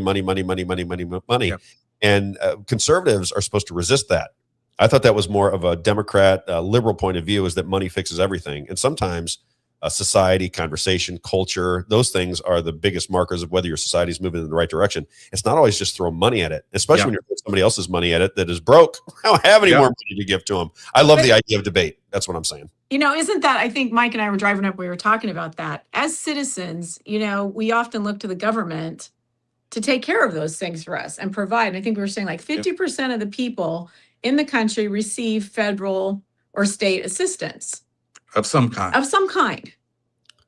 And so we want, it's like, what are we going to, you're going to have to settle that up, right? Because the more we demand, the more they tax us. So really they're taking, Well, and it's just like when the state takes federal money, when people take government money, there's a catch that comes with it. And that catch is you lose your liberties, freedoms, and it's. Well, we're on the same page. That's for sure. I think as citizens, we just have to really think about our values and what the role of government is and how we want them to govern. Yeah, and that's one of the things we brought up about this tax deal. This is the time, especially with the budget cliff that we're facing, people of Missouri, and to your point too, Rob, the conversation needs to be, what is the role of government? What do we want government to be in the state of Missouri? Because that decides all of our other decisions from that point on. And I think most of us are freedom and liberty loving people, think that we can manage the money better. We can pick the better charities, the better way to help people with our money than giving it to Jeff City to then distribute out after they take their they're cut. trying to give you back your income tax money. Come on. Amen to That's that. what they're trying to do. Just want to lower your taxes. They just want to lower. I know it makes no sense, but no cuts. Those, it's like wait, what? No cuts. Well, they're claiming. This is the other question. You led me right into it. Thank you, because I had one more question for you before we take off. What about they're claiming, I saw something, I think it was out of the Missouri Freedom Caucus. They said that they're cutting $4 billion out of the budget. Did you see this? Is that yes. Yeah, we've seen that. I think well, there's ways you can play with those numbers, because so the budget that they passed was $50.8 billion this year. So last year at this point, last year after the governor signed the bill and he did veto some of it, the budget was $51.7 billion. So there was a $900 million cut from where we were at last year. But I think the number that they're using is, this year at the beginning of session, we had a $4.1 or $4.3 billion surplus added supplemental to get us through the end of the year. So I think they're using that number, and that might be fine if we get to next session and they don't have another supplemental again. But my bet is that there's going to be another supplemental in January. And I kind of remember they did the similar thing last year, because we don't, basically what you could say they're maybe doing is they're budgeting for 9 months and then they come back and get the other 3 months again next year, so that they can make it look smaller. I don't know if that's the case this year. We won't, none of us will know until we get to next session and see what they actually do. But so I'm comparing it to between where we were at last year to where we're at this year, and then we'll see where we're at when we get to next session. So kind of I was thinking of something while you were talking. One more thing, because Missouri Clean Skies was on, and he was excited because I think he got his legislation through committee, but he said, you know, we're not going to get done this session. We have momentum going into the next session, this kind of thing. And I don't understand the process as well as you guys do. Why do they wait to the last minute to get all this stuff done? Is this the way it always works, or why wouldn't you just? I mean, you have all these months to get it done. If these are important things to you, why don't you pull them up and knock them out just a little bit earlier so you don't run out of time with anything? Yeah, it's this is all decided by leadership. This goes back to the idea that, you know, the governor, the Senate pro tem, and the Speaker of the House, they can control what actually makes it through and what doesn't make it through. And I think it's all. I mean, we really feel like it's all pre-planned before the session starts. That these are the bills we need to get through. These are bills we can use as distraction along the way, and then when we get to the end, it's kind of a free for all. But wow. Now you're speaking my language. That's exactly how I see it. And that's not to say that there aren't certain bills like that they can get done. It's not that there isn't a small percentage.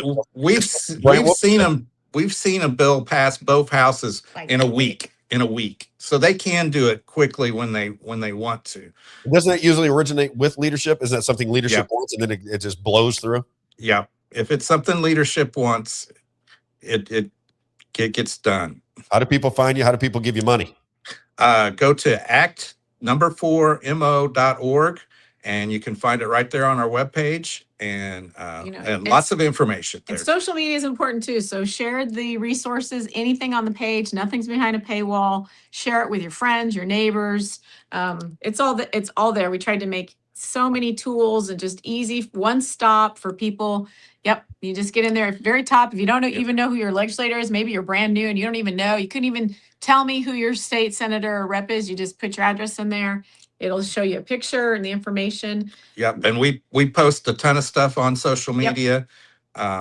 So reach out to us if you have questions. Absolutely. And the only problem I have with your website is you're putting me to shame over here with my People's Lobby in Missouri. And I like that. You can see the bills Josiah is sending. You can look it up. There's that tax bill, and it shows our recommendation if we oppose it or support. Yep. And we always link back to the bill. You can see for yourself. You can, we put exactly what our criteria is on the bill, so you can see if you agree with us or don't agree with us. Even if you don't agree with us, the information's there that you can judge for yourself. So. Yeah, and look it up for yourself. Don't take our words for it. Don't do that. We're help, but you got to look. People need to look and make up your own mind so you feel strong in your decision.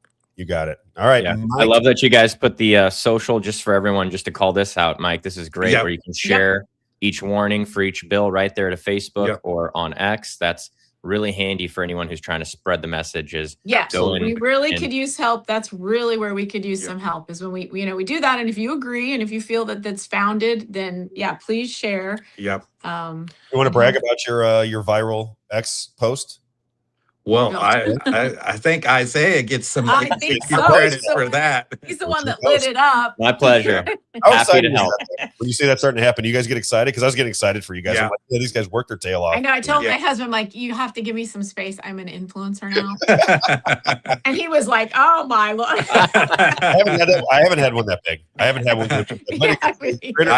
That's by far the biggest one we've had so far. This whole ride's just been very crazy. It's about to get crazier because as we absolutely. I think, and I'll just say this and then we'll let you roll. I really believe in this community effort. I'm starting to recognize that there was so much people didn't know each other. Everybody's skeptical and everybody thinks somebody has a superior motive. It's kind of natural, right, with this political environment that we're in. But I'm starting to recognize people in my life. There's some that I'm still questioning, but there's more and more people that say, the future doesn't look as bright as I'd like it to. I'm a little concerned about where we're going. Maybe it's time for us to start working together within a community and just build our community out, right? We do business with each other. We communicate with each other. We hold meetings together. We might even have a good time and fundraise together. But let's use all of these resources and figure out how we can build our message bigger and bigger as a collective versus all of us working in our separate silos. Yeah. The one thing that I have is the ability. That's why we've talked about this before. The one thing that I have is I have an audience. I just lost you again. No worries. I'm gonna just wave. Have a great day, you guys. What I was going to say, Isaiah, is if we use this collectively, then all of a sudden we can take these resources, and if we're getting out to, I don't even know what the number is on a weekly basis, but let's say it's 100,000 or 200,000 people, and they're getting out to 2,000, and this group over here is getting out to 5,000. The guy that's running for office has got 5 or 10,000. This person's got 5 or 10,000. Collectively, we can share a message and begin to organize in a method that would be bigger and bigger and bigger collectively. And I just think that is the new move. And I was listening to Flat Earth Dave. He said that's exactly how he wants to do it. I got a lot of feedback from Flat Earth Dave, by the way. I would say really? 70-30 positive. Interesting. Okay. Positive, which I thought it'd be the opposite. I thought ridiculous. Like a lot of it's ridiculous and this doesn't make any sense. But I think what I was getting at, and John Grady had a big, he thought it was ridiculous too, right? So John's coming on here just a minute. But what we're looking at is the conversation. He was the only person with actual real arguments, John. Oh yeah, John's a smart guy, and it was one of those, because I went and met with him. By the way, before we bring John Grady on, so he reached out through the show, and he has a hemp farm out in the middle of what a beautiful drive yesterday, Isaiah. You talk about Missouri, in the middle of Missouri when it's May and the trees are green and the grass is green and the skies are blue. I fall in love with Missouri when I go through those, when I'm driving down those roads and you see the old farmhouses on the side, and it's just it's like Mayberry. It's where I live. Mayberry. It is. It's like Mayberry. It's like you're driving through Mayberry and people are waving as you're driving by, and it was just beautiful. And then I pull up on his shop, and this is a guy that's a military veteran. He sold hemp products. Okay. Nice. And I'll let him tell the story. But as I sat down, I had a cigar with him yesterday. We got to talk, and he is now one of these citizens. Man, I should have came. Dang. Should have came. It was nice. And he's one of these citizens. I had to take care of the kids, And I got to do daddy work. Daddy work, right? He's a guy that says, I'll just jump into the fight then. I'm just going to get into it. I'll run it. I don't have the money to do it. But I'm going to make some things happen. So let's bring him in. Military veteran, business owner, and now running for state house rep, John Grady. Philadelphia freedom. I like the shirt. Let's see if he can hear us. I can't hear you. Nope. All right. I wonder we'll need him to jump out and jump back in then. You want to text him? I don't have his phone number. I'll get it then. Hang on. Let's see if he can hear us. I'm going to call him real fast. Let's play. Let me get a clip in here. I know it is kind of nice to have these difficulties, because we do get to play our clips that we usually don't get to play. All the interviews. What would I play today? Play the Catherine Austin Fitz programmable ID, because we didn't get the fit. That was one that we didn't get to play. Oh, he's back in. He can hear us. You want to bring him back in? Don't play it. Yeah, bring it in. Let's bring it back. Now can you hear us? Go. Sorry about that. Couldn't hear you guys. It happens to us every time. I don't know what's going on. John Grady, welcome to the show. I really enjoyed meeting you yesterday, dude. You are a ball of fire. I like that about you. Know to people your background and why you're getting into politics. Talk about your hemp farm. Talk about, you can name names. You can do whatever you want to do. But apparently you're not happy with the way the government treated you. And so far, you're going to jump in and get back at them. So just give people a background of what inspired you to run for office. Sure. I'm a vet. I served all over the world, to include 2 tours in Iraq. Came home, worked in the construction industry for a long period of time. Got stuck because of the ACA onto SSRIs by the VA system, and ended up going from 40 under 40, spiraling down. What's 40 under 40? St. Louis Business Journal, top 40 people under 40 in the city of St. Louis. And you were in that? 2014, yes, sir. All right. Okay, go ahead. So they gave me all these SSRIs because the ACA came in and made my insurance company not cover the pills that I was on for years that had been working. So I spiraled. I went to the VA to get medications. They put me on these SSRIs and started spiraling me. I found through cannabinoid therapies relief and help, and started clawing my way back, and became a farmer in 2023. And we just used hemp to help other people. We had used cannabinoid therapies before. In 2008, my son had been diagnosed with a brain tumor. By 2014, when I was 40 under 40, we started exploring cannabinoid therapies for his treatment to use in his protocol. So I wasn't unaware of them, but then I started using them on myself instead. And as I did, I've gotten better. And my wife and I have built a farm, a company that we're now in a storefront that you got to come check out yesterday. And we really said, hey, this is something. I'm healing. I'm getting back to myself. And then Governor Parsons, along with a lot of senators and state reps, yanked that away from me and so many other veterans and seniors. Right as President Trump approved the CMS, which is Medicare, to accept CBD products, full spectrum CBD products. And so that just kind of made me upset, and I threw my hat in the ring. Yeah, let's start here. I'm going to start with this question because I think the audience will find this interesting. So they put you on those SSRI drugs, which, in my opinion, are very, very dangerous. What, as in retrospect, because they put you. So I just want to explain it to the audience. So you're taking natural medicines, you're taking hemp-related products, and you're having success, right? Yeah. But then the insurance won't allow you to get things done because now they want to put you on their drugs, which are the SSRI drugs, the Prozacs, these type of things. What kind of effect did it have on you and your relationship with your wife? And when you were on those things, how did you feel and what did it do to your life? I wasn't even on an SSRI that they took me off of. I was on a drug that was for pain, but happened to also have a secondary of helping out with mental health issues. Okay. And so it was really reducing things. We made a marked difference in my life. My family, everything was improved. So I had been on this for about 4 years at the time. I switched jobs and the ACA let them take me off of it.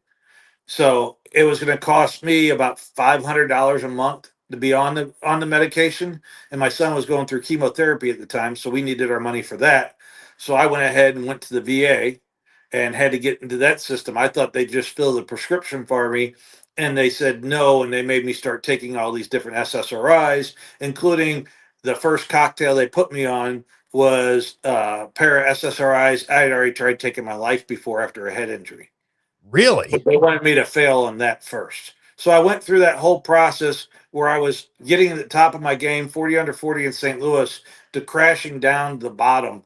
And finally, through finding cannabinoid therapies, I've clawed my way back up to where I'm at, where I'm working with my wife. We have this business, this farm we've run. We've excelled at doing what we do.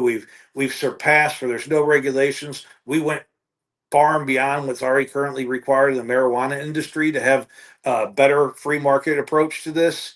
And then they just yanked it out from us. And like I said, that's really what got me upset. I watched my representative Bruce Sassman vote present when there's 3 hemp farms in the district that I'm in, plus over 170 companies that are going to have their sales adversely impacted from no longer being able to sell these products. Not to mention the thousands of jobs lost.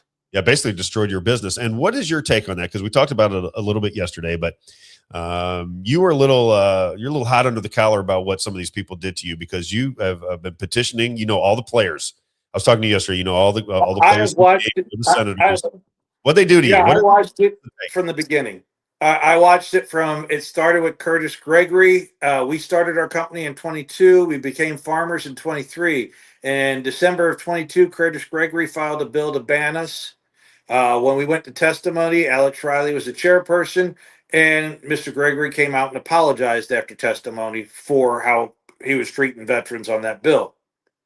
Next session, Chad Perkins took it on, along with Nick Shore, senator. So now that MoCan was taking it from both sides, instead of just hitting it from the House, they hit it from the House and Senate, both sides now doing that. That was defeated by all the hemp farmers coming up and everything like that. Then last session, there was really substantial legislation put forward by the hemp industry, 3 separate bills that had regulations, even called for taxation, all kinds of other things, nothing you'd assume an industry would want to do for themselves. And they denied it all the way through until the ban bills got to the Senate. The ban bill got to the Senate floor and was thanks to a filibuster from unlikely sources. Senator Carla May, a Democrat from St. Louis, really stood and did really good work of filibustering with a little help from Senator Mike Moon that year a little bit, and some others here and there. Senator Washington, which was she's a Democrat. And then this year we went and it passed the House, HB 2641, and the Senate bill was in the Senate. They called up on a Tuesday of Holy Week. They called up SB 904, and it was laid over after a 3-hour filibuster. And HB 2641 wasn't supposed to come up anytime soon. It was laid over until Thursday. But for some reason, in the middle of the night, around 10 o'clock at night, they decided to hold a committee and conference to hear 2641 and get input from industry stakeholders. Now, my wife and I were both there, and we tried getting talking points, but after wading through the 35 different marijuana lobbyists to get to any senators, no one would listen to a hemp farmer. Ain't that interesting? Because that's where we talked about. That was the primary portion of our conversation from yesterday. Was you believe that the big corporate marijuana money came into our politics in the state of Missouri, and for them to have total control over the industry, they had to put forth rules, regulations that destroyed your business. Is that, if I'm boiling it down to brass tacks, does that sound about right? It is, and I heard one of your guests earlier today talk about Tom Pendergast. We have that with Stephen Tilley here in Missouri. Stephen Tilley is the Tom Pendergast. He's in utilities, video gaming. He's in everything. So what do you know about this situation? Explain this to us. So first, people that don't know, because listen, marijuana is a big issue. It's all over our Constitution right now.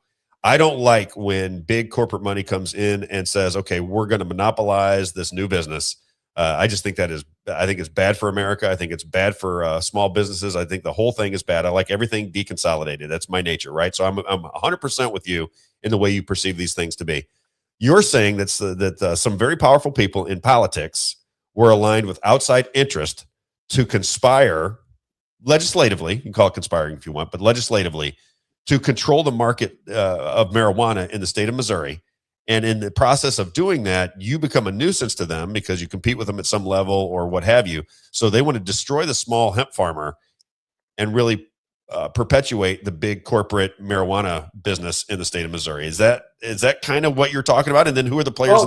That's it. And the state pulls into it because the state has the fallacy belief that people, once hemp is closed down, will run to the dispensaries. When the truth is, when hemp's closed down in the state of Missouri, people will run to states where they can buy it, or they'll go back to the black market. They're not going to go to the dispensaries because they've made these things so artificially expensive.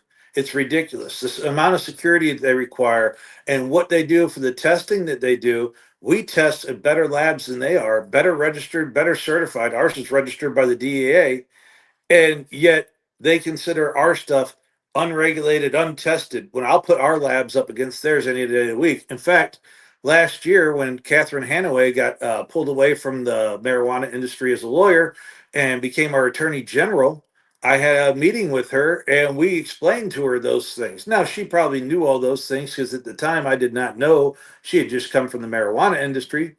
But when I showed her all our You stuff. say she came from the marijuana industry. What does that mean? I'm sorry, John. Just explain that a little bit. She worked for a law firm that was a tier 1 cannabis law firm. Gotcha. Okay. National cannabis law firm specializing in cannabis law litigation. Gotcha. Okay. So you tell her what's going on. You say that my labs are better than your labs. I'm not, as you said to me yesterday, somebody came in that we were buying some things from you, and you go, I said, what is it that is the problem? And you said, these right here, and you pulled something out, and I said, are people getting high from it? You said, no, it's a pain medication. I said, well, then why would it infringe upon the marijuana business? I think most people that are going to get marijuana are looking to get stoned, right? I mean, or alleviate pain, but there's, a significant portion of people are going to get marijuana because they want to get, like they're drinking a couple beers or get high, right? Why are they messing with you? It seems like there's no need to mess with you is what I would say. It doesn't make any sense to me. But they think, I guess you think they believe it's going to hurt their business. Well, according to the lawsuits the marijuana industry has filed against hemp retailers in Kansas City, St. Louis, and St. Charles, it's because the hemp industry is impacting their profit margins. Really? That's their lawsuit. So it's not about protecting the children like the governor talked about. So what the governor was complicit in is helping an illegal industry protect their profits. I don't know. Is that RICO? I don't know. I'd ask the U.S. attorney to look into it, or the FBI. I'm not that guy that knows that, but it does give you the auspice that something is untoward on this. Yeah. And somebody on the one of our listeners says, John Grady, let me put that up there. John Grady might be encroaching on Steve Tilley's territory. Did he get Stevie's permission? So what does that mean? Is Steve Tilley, I know, was a lobbyist. He was Speaker of the House. I know his reputation around Missouri, but what does that mean, infringing on his territory? Because is he in the marijuana business, or is he tied to people in the marijuana? Steve Tilley is tied to the marijuana industry, yes. Steve Tilley represents video game machines where they had those busts, but then they just passed a law to make them legal. He honors the marijuana industry. That's one of his biggest clients. He does utilities. He's into all facets of Missouri, but marijuana is the one that gave him the big name. In fact, Forbes did an article back when Parsons was governor because Steve Tilley's group gave him $50,000 when he wasn't running again, right before Parsons did an executive order banning hemp. What is so? And his connections are to who? So if I'm looking at the Missouri government, I see Steve Tilley. Who is Steve Tilley in bed with? Is he just anybody that wants to play ball with him, or does he have a group of people that he's working with? He's a lobbyist. He has strategic capital consultants, I think it is, and he has him.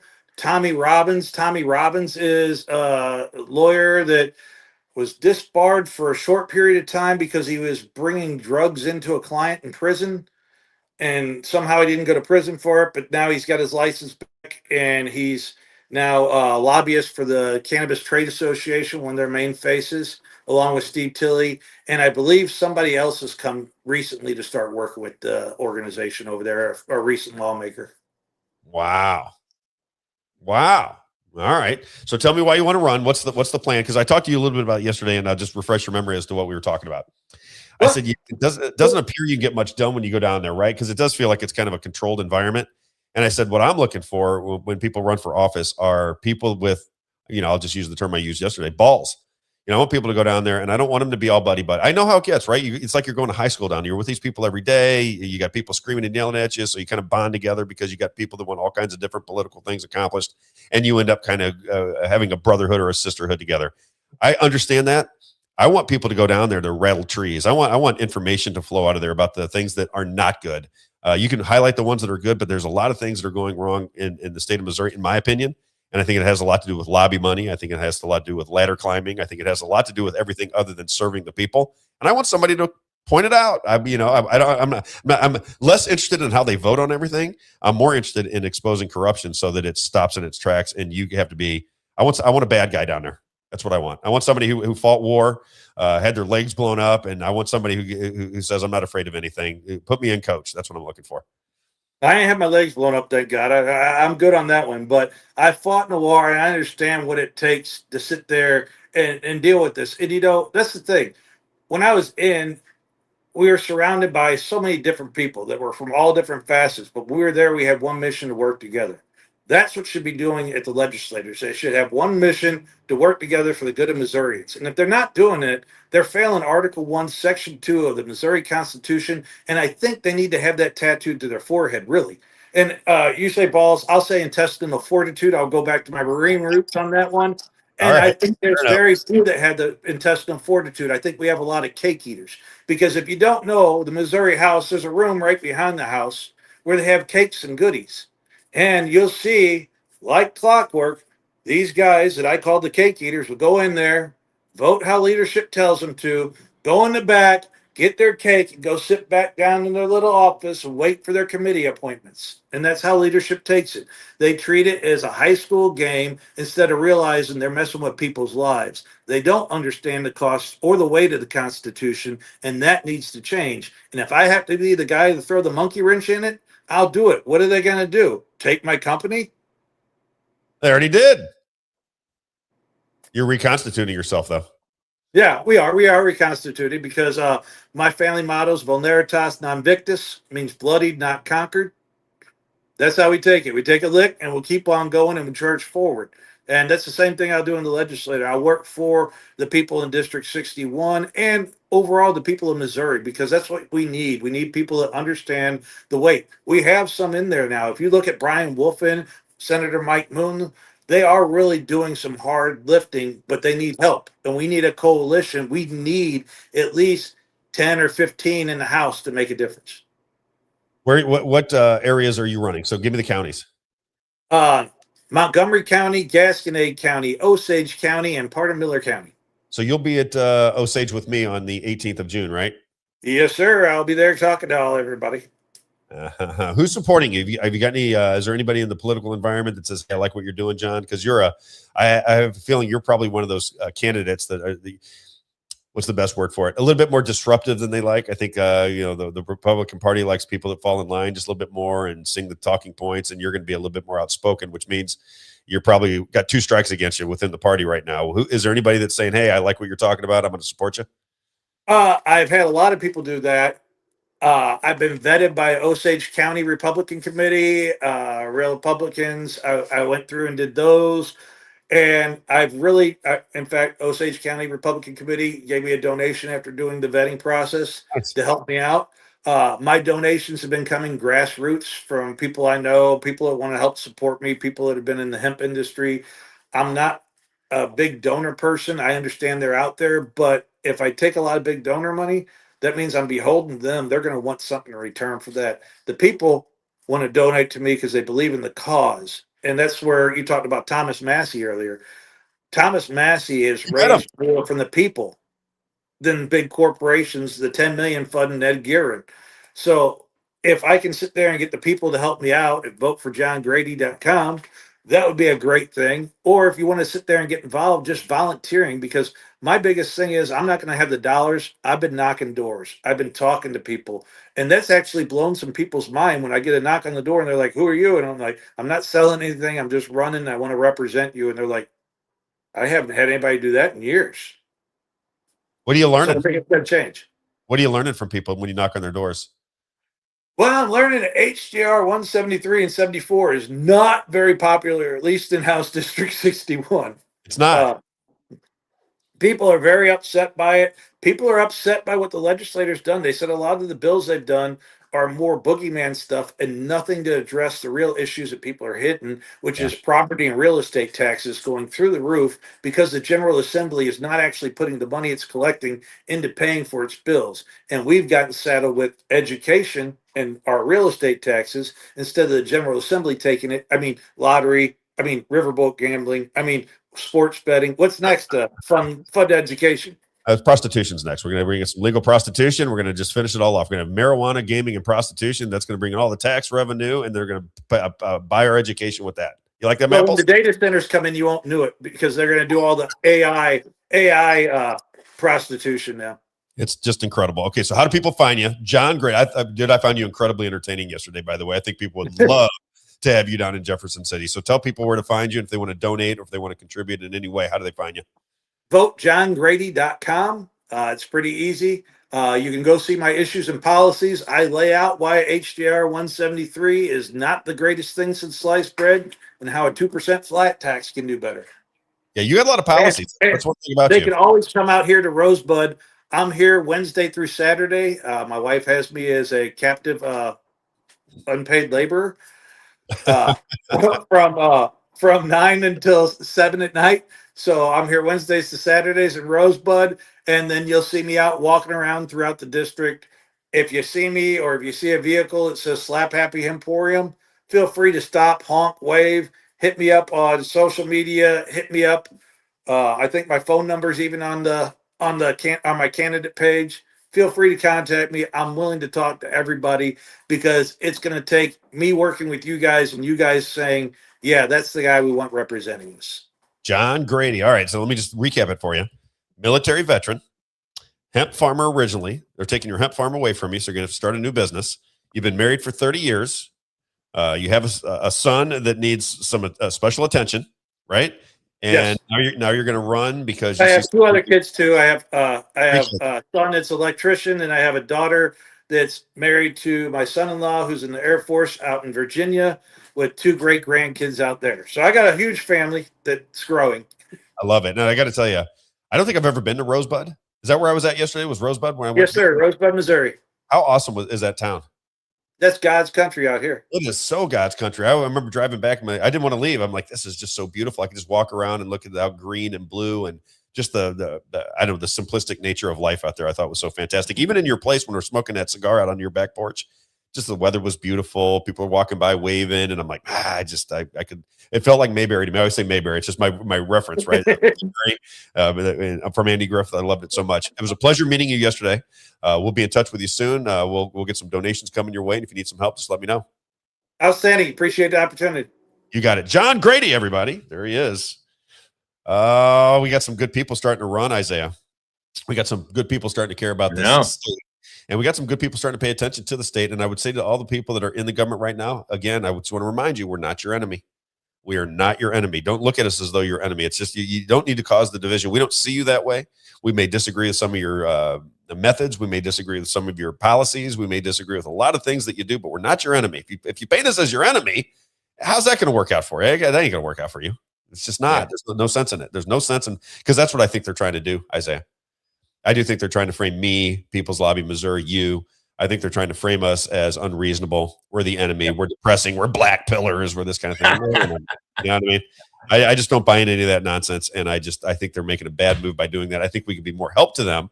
Yeah. We're just asking them to get some things done. And if we're right that big money's running the show, and that's kind of determining, you're kind of structuring the government around financial interest for handful of people, that's going to bear I think the days of slipping things past people, Isaiah, I think that's coming to an end. Yeah. I think more people are now interested in what's going on in the world than at any time in recent memory. Maybe back to the I think people are so concerned, and look, you're not seeing it, right? But people are talking about it. It's not like you're seeing organizations in the street and that kind of thing. But what you are seeing is people begin to have conversations. You come into somebody's house, politics comes up again, and people are starting to talk about it. They're starting to pay attention just a little bit more as to the world around them. And I think as that begins to grow, and as they become more educated on what's going on, that when they start to hear the right questions being asked, that's what we talk about. I can't wait to get out to Washington, D.C., even Jefferson City, because I think there are questions that we should ask. And I think when you ask the right questions, then all of a sudden it's not like you're attacking senators or House reps or anything else, but you do get them on record as to, do they even know about some of these bills? How many people do you think in Washington, D.C. know that they passed the Smith-Mundt Modernization Act? How many people do you think know it? Yeah. A handful didn't even know that is legislation to where you can use domestic propaganda on the American citizens. That's a big deal, kind of. Yeah. Everyone I bring it up to ever has no idea. Exactly. And I don't know if you know this, but when I think I was at News Talk at the time. It was at News Talk Radio. We had somebody, I was talking about it, and somebody, I'll never forget it because they took a camera phone video and they had Josh Hawley getting ready to get on his bus. And somebody said, Josh, can you give us a comment on the Smith-Mundt Modernization Act? And he goes, kind of hesitated for a second. He goes, just give it to my assistant and we'll get back to you. It's 2.5 years later and we don't have. I know his chief of staff, so I should probably reach out to him. Be like, hey. I reached out to him too. He told me for sure he'd give me an interview. We were going to talk about it. What's that guy's young guy? Sam. Yeah. Yep. Saka, something like that. Sam. Yeah. I know. Yeah. I worked out with him in a group called F3. So we worked out every day at like 5 a.m. together. A good guy. Seemed like a good guy when I met him. Fantastic guy. Yeah. Great guy. Him, right? And married, got a kid. Yep. I think he's just, with the rest of the establishment Republicans, and sometimes people just find themselves on that side. He can only do what he can do. He can only do what he can do. He could say, hey, this guy from this radio station wants to have a conversation with you. Here's the topics that he wants to talk about. And then, what's he going to do? Aggravate Josh Hawley? He's just going to give him the information. Josh can take the interview if he wants or doesn't. There's not much he can do about it. But he did tell me, Isaiah, when I met him at a Bob Onder function. Okay, that makes sense. And he said, I'm your guy. I said, well, I haven't been able to get an interview. He goes, well, you didn't get to me. I said, well, now in front of you, you're going to get this interview for me? And he said, 100% absolutely. I sent him 2 texts, as I remember, 2 texts, maybe 1 phone call, 1 text. I don't remember, two communications, didn't hear anything back. And I'm not the kind of person to aggravate people. If they don't want to do it, what am I going to do? But that's how that all played out. So a lot of Missouri talk today. Maybe we'll be able to talk to Josh Hawley in D.C. I would like to go by his office. Yeah, I'd like to do him, Eric Schmidt, Burleson, and Wagner. Yep. I'd like to ask Wagner. What about Alfred? I don't know Alfred as well. I don't know much about him. Okay. Yeah. I just know that he's pretty establishment. Comes from a wealthy background. I can't remember what he did off the top of my. Oh, he was news media guy. Yeah. So he was like a news anchor, and now he's I think he was on Fox News, to be honest. Fox News. I know. Yeah. And so that's why I thought you would love talking to him, because they report you to side, Isaiah. I don't know if you know that, but they report you to side. When we had John Grady on, he was showing me pictures. He had met, and this is what I'm going to get into. I'll kind of spin this off into another direction here. When I was talking to John Grady, he brought out some pictures where he had met Thomas Massey. Amazing. And I think Thomas Massey is a big proponent of hemp for the veterans. He was. That's why he was there. Right? Yeah. That's why he was there. And I said to him, I said, what was your, your gut feeling on Thomas Massey? And, what's the word for it? My nature from the time I was a kid is not to be in awe of people. I've never met somebody, oh my God, I just don't, that's just not my personality as such. And my pastor told me, don't put people on pedestals because you're going to be very disappointed. I never did. I mean, even when I met sport athletes when I was a kid that I thought were, that I was very fond of, I never was in awe of them. I just, thought, oh, that's kind of cool to see Ozzie Smith or Andre Dawson or Brett Hull, that kind of thing, but never a stalker type person. That was just never my personality. I don't know. I might be get starstruck with Brett Hull. Hell, we used to party down with Brett Hull. Brett Hull used to go to, well, I won't get into Brett Hull's business, but we used to get down with Brett Hull back when we were kids. But what I was saying is, I think that there is a natural for a lot of people when they are meeting somebody it's powerful, maybe somebody in politics or entertainment or something, when they meet him for the first time, there's a sense of, I don't want to say awe, but a sense of undue respect. Does that make sense? An undue respect. So when you start talking to them, you're not assessing that person. Like if I go to meet Thomas Massey, I'm going to be observing Thomas Massey's every eye movement, the way he speaks to me, whether he looks me in the eye, how he shakes my hand, how he treats the people around me. I'm going to be very observant I'm going to read him. Yeah. Right. But I don't do it because I'm like some investigator. I just do it because that's how I naturally am when I'm meeting people that have influence. Right. Well, that's what all salespeople do. Right. Maybe that's it. Maybe it's just natural for me. Yeah. Right. But I'm going to take a measure of the guy and I'm going to get a gut feeling as to whether he's somebody who's doing things for the right reason or he's not. And I bring that up because this woman, what was her name? It's Cynthia. Yeah. It's Syntax. Yes. Syntax on X is how she's very well known. Stewart is her last name, maybe, right? I think it is Cynthia West. Okay. Cynthia West. And she is out on social media. Now, what's interesting about her is she's commenting on some of the threads. Now, she's the biggest thing going right now because everybody's talking about this Thomas Massey race. So she's involved with MMTLP, and she was going back and forth with some people that know her from the MMTLP days. And and you're messing it up for me because you're saying she doesn't seem credible to you. Isaiah. I don't know. It's not that she doesn't seem credible. I think it's just that. We get an interview with her. It's very curious. I watched this video. I thought you're putting out a video to address everything, right? Huh? You start addressing things, and then you're like, "Oh yeah, and vote for me for school board." That was interesting. It's an ad for my school board. Yeah. Do we have that? Do you have that video? I can pull it up. I think it's on her. Pull it up because I thought that was a little bit awkward as well. That's the thing that I just said that was odd. It's not that it doesn't mean that what she's saying isn't true. It's just like, what the heck? What's interesting about this woman is there are people that I like within the MMTLP community, and there's many of them that really, really like her. That they've been in the battle with her. They think she's a sincere, genuine person, and then you have other people that think she's a total loon. She's in it for the money. There's people in the middle now, Rob. They just messaged me this morning. Someone that supported her until she put this video, and they're like, yeah, this is weird. Really? Yeah. You think and they said the same thing. It's not that I'm not that what she said is not true or anything like that, but they thought, yeah, this is weird kind of to do that and the timing and everything like that. See, I just wonder if she is in the handler's hands now, because now she's in big time politics because she has an influence on whether it's Ed Gallerin or Thomas Massey, right? Yeah. She's in the big leagues now. And I just wonder if she's now into the situation where she's got handlers and advisors and this kind of thing, which I just recommend for American citizens, stay out of that mess. Once you get into that mess, that is a spiral down to the bottom. They'll suck. She did have a good explanation of why she hasn't put the paperwork out yet. So I did appreciate that because that's something that you and I, it's not in this video, in a thread back. It was just, I was reading, stuff on X this morning and she's replying and getting in conversations with different people, but she just explained, she's like, I know people want the paperwork, they want the NDA, they want all this, but I have to run it all through my lawyers. I don't know if I release something, am I going to have repercussions or things like that? And so she says, I'm just checking, and they're going over everything with a fine tooth comb before I release it. But she said she is going to. She just wanted to, I guess, check it with their lawyers. Which, hey, I can't fault anyone for making sure that they're not going to get sued, right? I kind of feel the same way. I'm on the fence with it. I will say that the interview that she did with that guy that we played yesterday, whoever that interview was, I forget his name. I wrote it down yesterday. Maybe I have it here. It doesn't really matter, but she did an interview, and I thought it felt staged. I felt a little forced to me. Yeah, not even staged, maybe performative, right?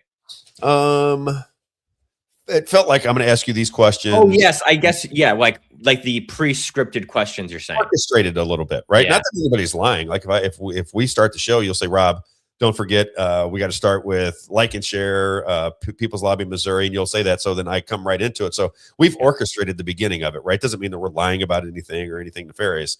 Yeah. I just felt like her conversation with that guy felt like it was a little bit orchestrated, right? That they wanted to get out certain points. Doesn't mean they're wrong or anything, but just the points are. There's Finn right there. What's Finn got to say? That was her attorney. Oh, interesting. Because Finn is one that I think we could, you see him? Yeah, Finn is very connected. That was her attorney. That's what's not showing up. Sorry, Finn. I don't know why it's not showing up here for us to highlight, but everyone can see it there on the screen. Okay. That was her attorney. Is Finn a female or a male? Do we know? Not sure. Okay, so Finn is familiar with the situation, and I think is an advocate, right? Don't we think Finn in? I know this is MMTLP conversation, but it is a very interesting conversation because we're kind of just through our covering of the MMTLP story and all the different shades and directions of MMTLP. This woman, who is now a nationally known figure, and her name is going to get bigger and bigger and bigger, and we're on it from the very beginning because believe me, now that she's in the middle of the Thomas Massie Ed Gallerin election. You can only imagine how they're going to try and use her if you're trying to squash Thomas Massie. You know, there's a lot of money that would like to just, because even if you got to recognize how politics would work, right? Because he's saying he's in a dead heat. So Thomas Massie says he's in a dead heat with Ed Gallerin, basically 50-50, right down the middle. $10 million, he says, or even more than that coming in from 12 now today. $12 million coming in from APAC. They have a lot of money, and they're going to use that money to twist the perception, right? Political twisting of perception of Thomas Massie. And now they have this woman. And even if you don't believe everything that she says, I think her story is compelling, right? Because very soon after Thomas Massie's wife dies, he ends up in a relationship with this woman. Now, you can take that many different ways too, right? Because you're going to have people that say, oh my God, just within, let's say it's 6 months. It doesn't even matter what time it is. I think he was married for 37 years or something like that. They said, I didn't realize he was that old, but you know, you come in and you go, oh my God, who would do that? His wife just died. He's already having a relationship with another woman. That just ticks off maybe 1% of the people. Maybe it's 2%. Yeah, I was gonna say I've known people that have been married for 60 years, and a year after the person dies, that their doctor is like, "Hey, you need to get back out there. You need to, you know." I'm not making a judgment. Exactly. But I just think it's funny when people jump to that. People will make a judgment. You know how it is, right? Yeah. From a political standpoint, if you're in a 50-50 race, and let's say the election down there is on the up and up, if it's a 50-50 race, which they're telling us, and you can shave a point just by the accusation that Thomas Massie had a quick relationship after his wife died, you know, that means something. If you can just think, if she says that he's a sexual deviant, which I think the original thought process, that was it, right? Yep. He was asking her to do things sexually that she was uncomfortable with. Didn't I read that? Yeah, not defined, but something that she was just not comfortable with, I believe. Right. So if that story gets out there, then you have all these people that are going, oh my God, I was sexually assaulted. And, you know, and then you have those people, maybe that cuts a point away. Right. So you have all these different dirty political stories that could be coming out. I think her name is going to be a household name, especially in Kentucky. If it isn't already, you think it probably, I wonder if it is already. Oh, yeah. You think it is already? I mean, for people that are tapped in, yeah, because it's trending on Twitter. So it is? Oh, yeah. Okay, let's play her clip. So this is Cynthia West, again, just for people that are joining in. She was a part of the MMTLP community, and I think respected and liked within the MMTLP community. She goes off to Washington, D.C. To get her plight and get her story out to lawmakers in Washington, D.C. Somehow she ends up in the presence of Thomas Massie and claims that they had a relationship, and then that relationship went south. She claims that he was a little I guess trying to get her to do things that she wouldn't normally do. I guess is that the way to do it. And then subsequent to that, gave her $5,000 just to have her go away. She says she did or didn't take it. I don't even remember. And now there's a $60,000 NDA. It was to pay her lawyer, is what she said recently. Is that what it was? That's what she said this morning. All right, let's check her out. Cynthia West, check her out.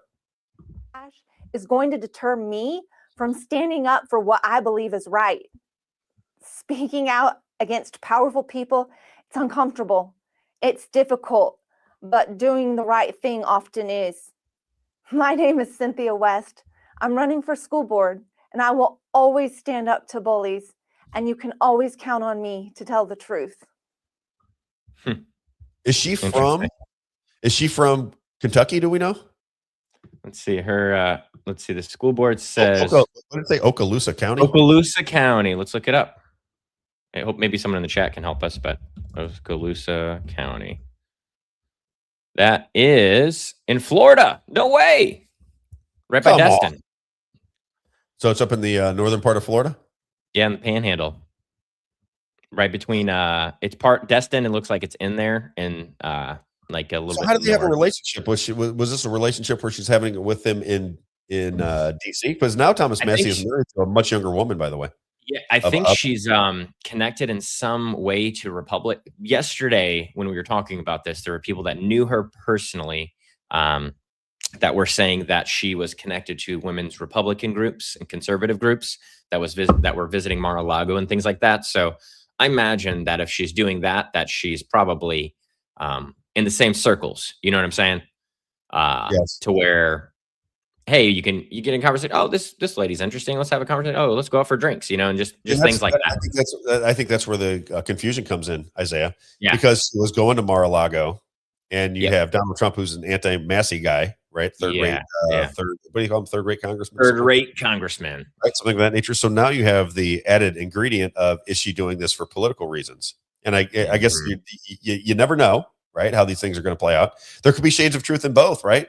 You could have this situation where this is real, and I don't like to get into the drama of it all. I think it's interesting. The only reason I would even entertain this conversation is because of our relationship with MMTLP. Other than that, this would be a story to me that would be insignificant. But with our relationship to the MMTLP people, I think this is an interesting story. I would love to have her on.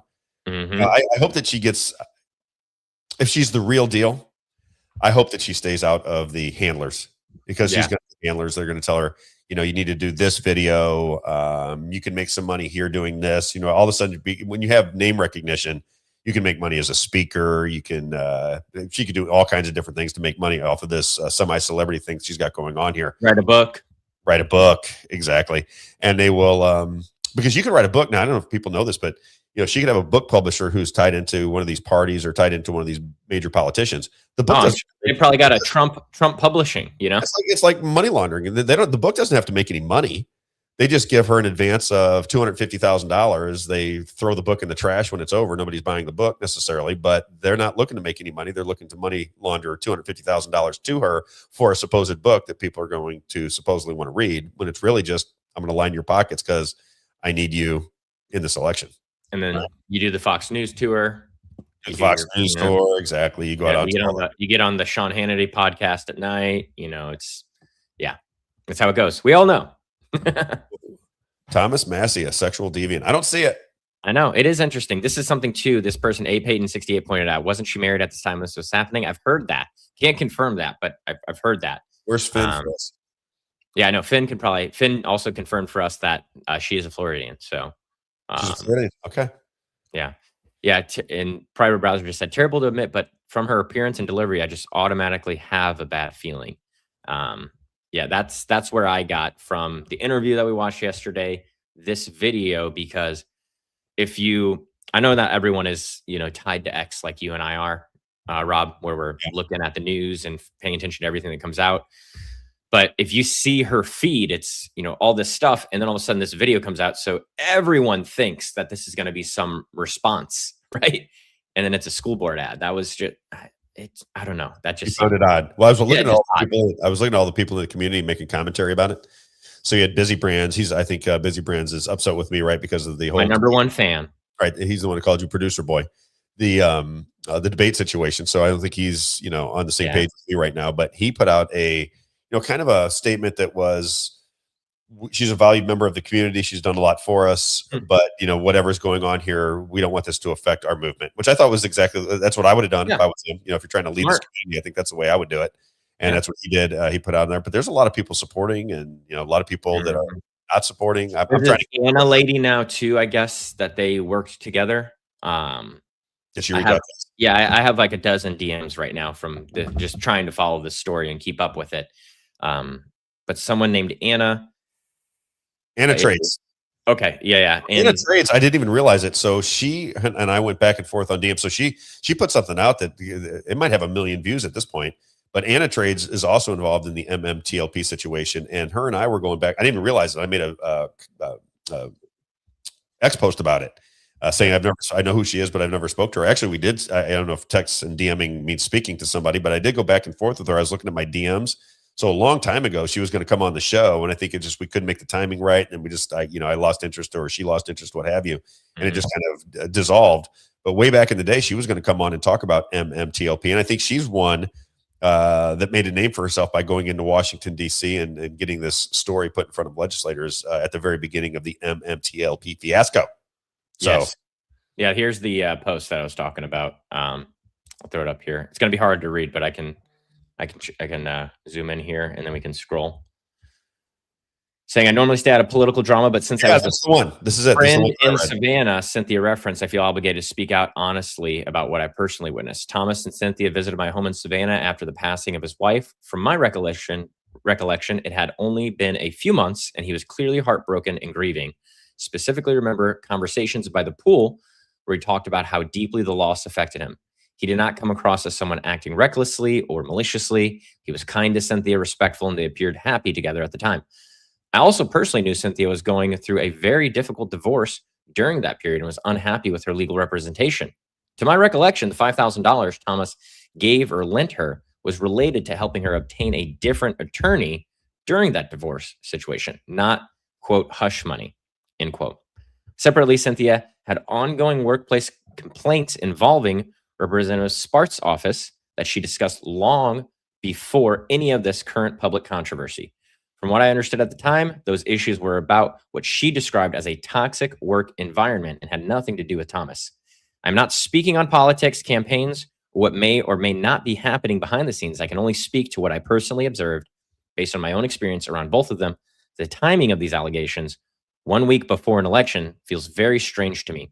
People can draw their own conclusions, but I felt it was important to share firsthand context instead of speculation. What's Kristen Shaughnessy? Because Kristen Shaughnessy is a reporter, though, that I'm supposed to have an interview with. Oh, yeah. You responded to that. What did Kristen Shaughnessy say? Yeah, let me put it back there.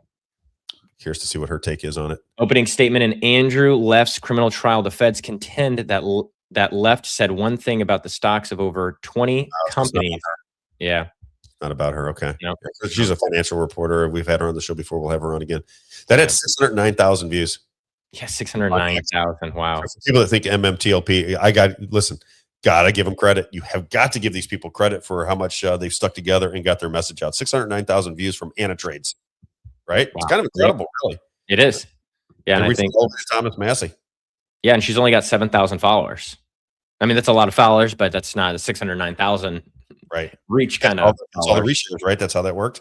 Mm-hmm. Yeah, Finn is saying there in the chat. I don't know if you see that, but Finn said also it is bad timing on the school board video, in my opinion. Yeah. Well, and Thomas Massey responded to Anna Trades. Did you see that? I saw that there was Will Chamberlain in there and different stuff, and so I haven't. Chamberlain and Will Chamberlain is a hack, and so is the other one that was in there, Spitfire. These people that have big names on X that are just there for the money. They so annoy me. How do you get past being so consumed with your ability to make a dollar that you will sell your soul to somebody? It's just so bizarre to me. They don't build communities and they don't build real supporters. They get clicks and views, and that's how the monetization happens with X versus how we're going about it, Rob, is we have people that support us, that want the message to get out there. So we don't need the money from the platforms. We're not relying on getting we don't need someone to have 10,000 clicks on this episode or else. You know what I mean? Clicks, or are they getting it from the people associated with the party? Because a guy like Will Chamberlain, it's clicks and views they get. So everyone on X is complaining right now because they changed how monetization happens on X, and people's payouts have drastically dropped. People that are getting like $2,000 every 2 weeks from X are getting like $300 every 2 weeks now. Shocker. It's like Amazon, right? Exactly. They bring you in, you put your heart and soul into these operations, and then they slowly start to whittle away to where you end up with nothing. What's Drew Diligence got to say? Yeah. And Finn said Anna was a big advocate and her life was in danger. She had to pull back. I just wanted to read that too. Schools. Cool story though, bro. What's that mean? Life Cool was story? in danger from who? That's not why she pulled back. Cool story though. That's the response. That's the response to that Finn comment I just read. I wanted. Oh, okay. I thought it was aimed Yeah. toward us. Did we make that No, comment? no, no, no. That was Finn said Anna was a big advocate and her life was in danger. She had to pull back. And then Drew responded to that saying life was in danger from who? Gotcha. All right. So, all right. We got what 6 minutes left before we head down to. Are you going with me to the Capitol? Or are you playing games today? let's do it. I'm ready. I just got permission. I said, babe, can I go to the Capitol? She said, of course. You know, I think you really should. So my wife is amazing. Bragging about how awesome your wife is. Oh Come my on. gosh, I Where's can't. my wife needs to jump in. We'll have a arm wrestle. Hey, your wife's awesome too. She's the one who got me paid, you know? My wife is the greatest person in the world. And why she's with me makes no sense at all. Nobody understands it, including me. I don't understand it. I want to get into just one other topic before we get out, though. This is I want all the people that and I got to get Donald Trump in there because I really want people to start thinking for themselves. I'm really worried about the Donald Trump people who think that they don't have to pay attention to anything because their hero is in the government. And they'll always say, that's not me. I don't see it that way, Rob. You're putting words. Okay, that's not you. Then I'm not talking to you. If that's not you, I'm not talking to you. Yeah. I notice that. Don't be offended then, right? Yeah, don't be offended. It's not aimed at you.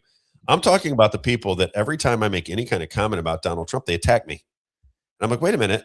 Donald Trump is already the president, right? Isaiah, he's already the president.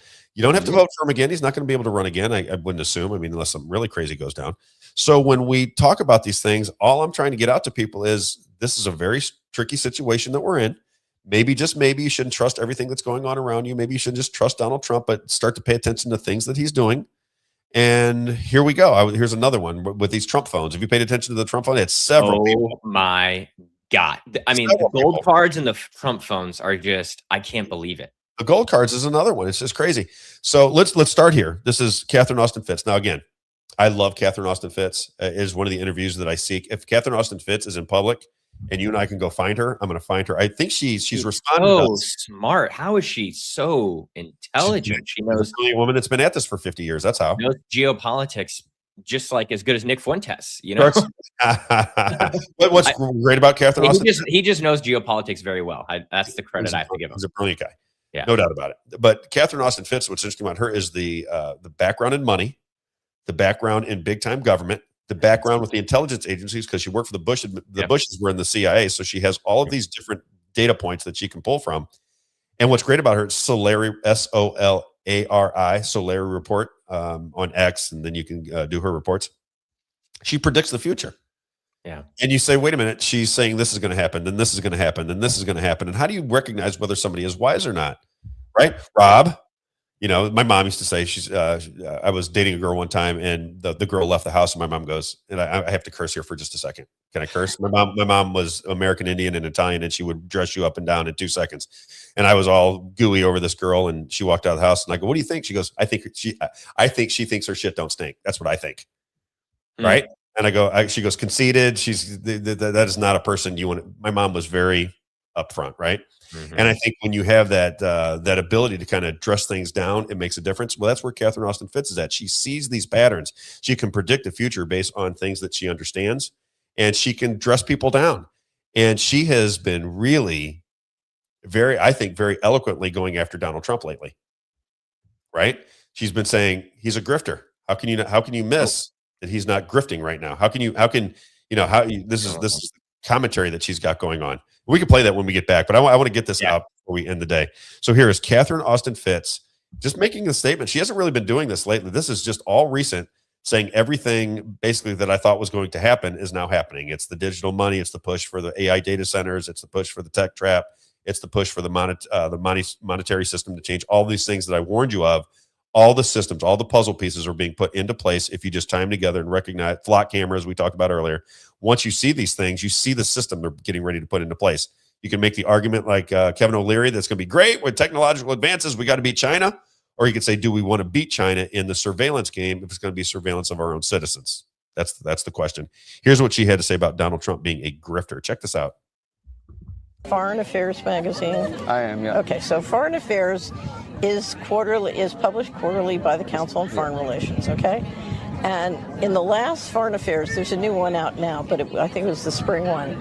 There are 3 articles about Trump which you know, when, you know, they finally, the bankers who put him in have finally come to the recognition that it's, you know, enough is enough. But there's one article called The Age of Kleptocracy, and it's basically describing Trump as, I'll say this, the worst grifter yet. I mean, it's pretty amazing because I worked for the Bushes, so I've seen a lot of There's been some big grifters. Right, there have been some big grifters. And but the other thing, there was one, I think it's called the predatory hegemon, where they say everybody's trying to understand Trump's foreign policy, but it's really simple. If you just assume that the goal is to make as much money for himself and his friends, things start to make sense. That's the policy.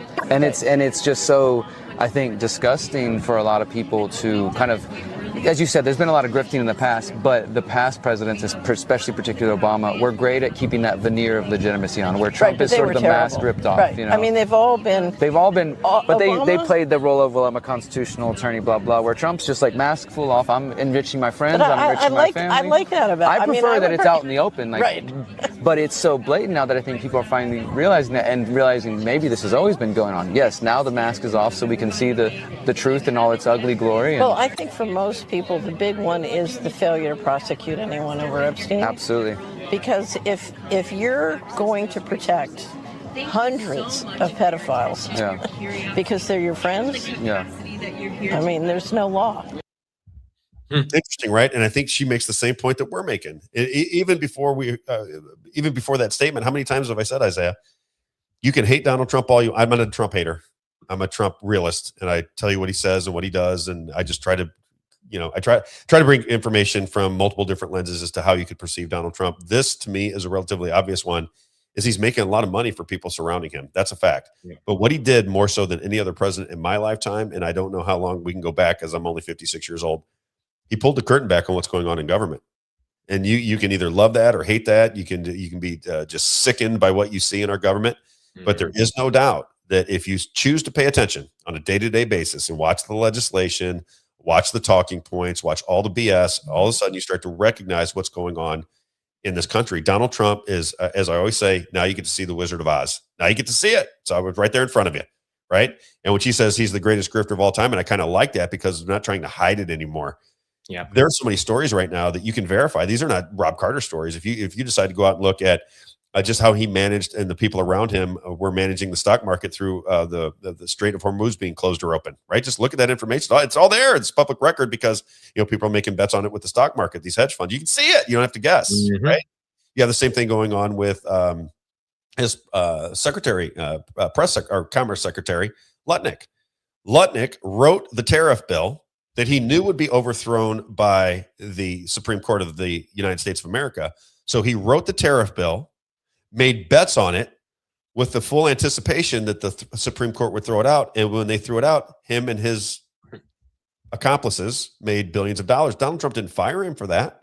Wouldn't you think that if your Commerce Secretary is writing legislation for one of your most key items, which is the way we use tariffs in this country, and your Secretary of Commerce writes something that's overthrown immediately by a conservative Supreme Court of the United States, that you'd fire that person? Or you'd be people that you appointed, right? The people that you appointed with the Secretary of Commerce who writes the laws that the Supreme Court overthrows, and everybody in the game makes billions of dollars. And we don't see that. Our country just can't see it. They just refuse to believe it.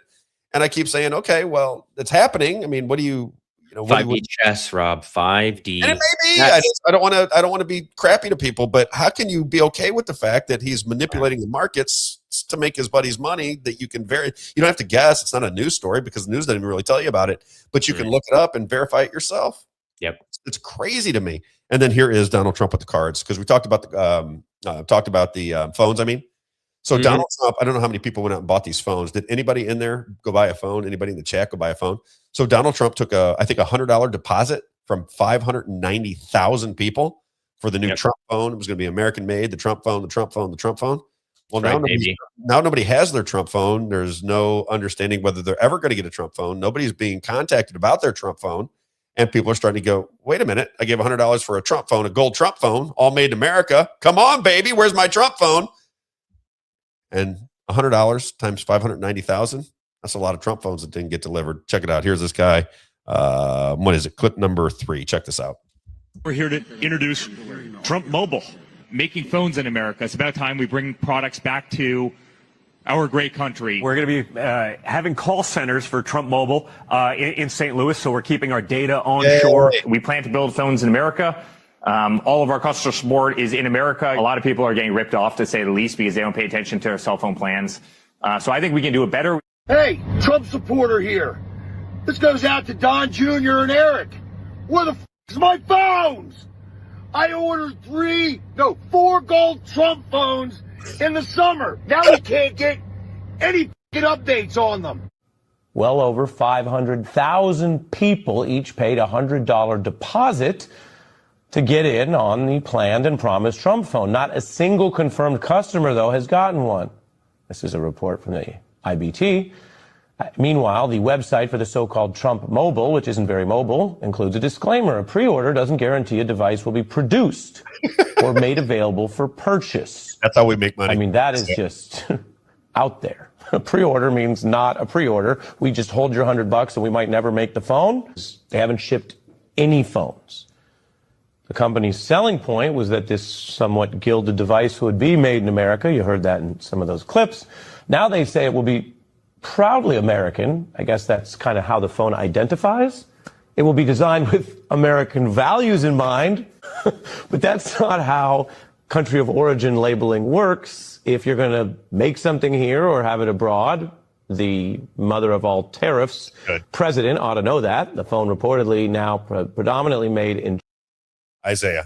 Wow. 590,000 phones. And there's a disclaimer that say you may never get a phone. Can you imagine?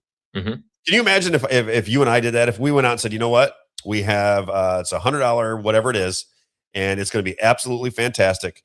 Go put your $100 down. These are going to be delivered in October. Give us the $100 down, and we collect 590,000 people. Give us $100, and then in the fine print it says we may not deliver the item in the first place. You think you and I'd get away with that? No, that's what. It's a smart. I'll just say from a business perspective, it's something that I've told people to do. Yeah, I've told people to do that before when they're starting their companies, and it's advice that I've given is, hey, before you spend all this money building something, why don't you see if there's any interest in it and get people to maybe do a deposit or something small up front to show that there's an interest in your product, and then you can use that money to help build your product, right? It's very, very common, very common. But people that don't build the product usually refund the money. You wouldn't think the Trump family would need that, though. Yeah. $50 million? He says he's worth $10 billion when he ran the first time. Yeah, don't need 50 million. Yeah. GraceHauling.com, GraceHauling.com, GraceHauling.com. Haul away this trash of an administration for us, Grace Hall. GraceHauling.com. That's my man Kurt say. Just to let everyone know, I'm selling tips to Mars for $10,000. Trips to Mars. That's it. $10,000 deposit. I love it. He must have been watching Flat Earth Dave last night. GraceHauling.com, GraceHauling.com, GraceHauling.com. All things rubbish and trash. GraceHauling.com. As he likes to say, we have outstanding customer service, competitive pricing. You're going to see Grace Hauling trucks and cans and dumpsters all over the area because they do great work and people like doing business with them. If you are a commercial customer, 2, 4, 6, and 8-yard dumpsters. If you're a residential customer, always think rubbish, trash, GraceHauling.com, recyclables, yard waste, bulk pickups, you name it. Gary, what do you want me to say about your business? He said, Rob, but for the grace of God, I would not have such a thriving business. GraceHauling.com, GraceHauling.com, GraceHauling.com. Home or business does not matter. Residential or commercial does not matter. GraceHauling.com, GraceHauling.com. Check them out. GraceHauling.com. And then finally, my man, Mike Johns and Brenda Johns out at Moe's Pizza, because when it's lunchtime and you're in Washington, Missouri, or any of the surrounding areas, get out there to Moe's Pizza and get some of that delicious pizza and salad bar. Fantastic chicken wings, big, thick, delicious sandwiches, and the best ice cream you've ever had. Moe's Pizza. God owns the place. He just works there. Big, proud supporter of everything that we do. Love those people. There they are right there on your screen. Banquet space available. So if you have any kind of gathering and you're in the area, support our advertisers. We'd love it if you do that for us. You'll have a great time. Family environment. They'll treat you like you're at home. Banquet space available for birthday parties, anniversaries, political meetings, Bible studies. You name it, they'll take care of you. Moe's Pizza, a landmark in Washington, Missouri, at the corner of Grand and 5th Street. And I think that's all we got for you today, Isaiah. I have court tomorrow morning at 9 a.m. Say a little prayer for me. I might do some video from the court tomorrow. No, That should nice. be very interesting. I don't even know if I have an attorney going tomorrow. I might be representing myself. Wow. What do you think of that app? That's going to be interesting, right? Like Jeff Winehouse?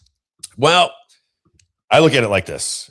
In the case that I'm in, I won't get into it very deep, but in the case that I'm in, it seems very cut and dry to me.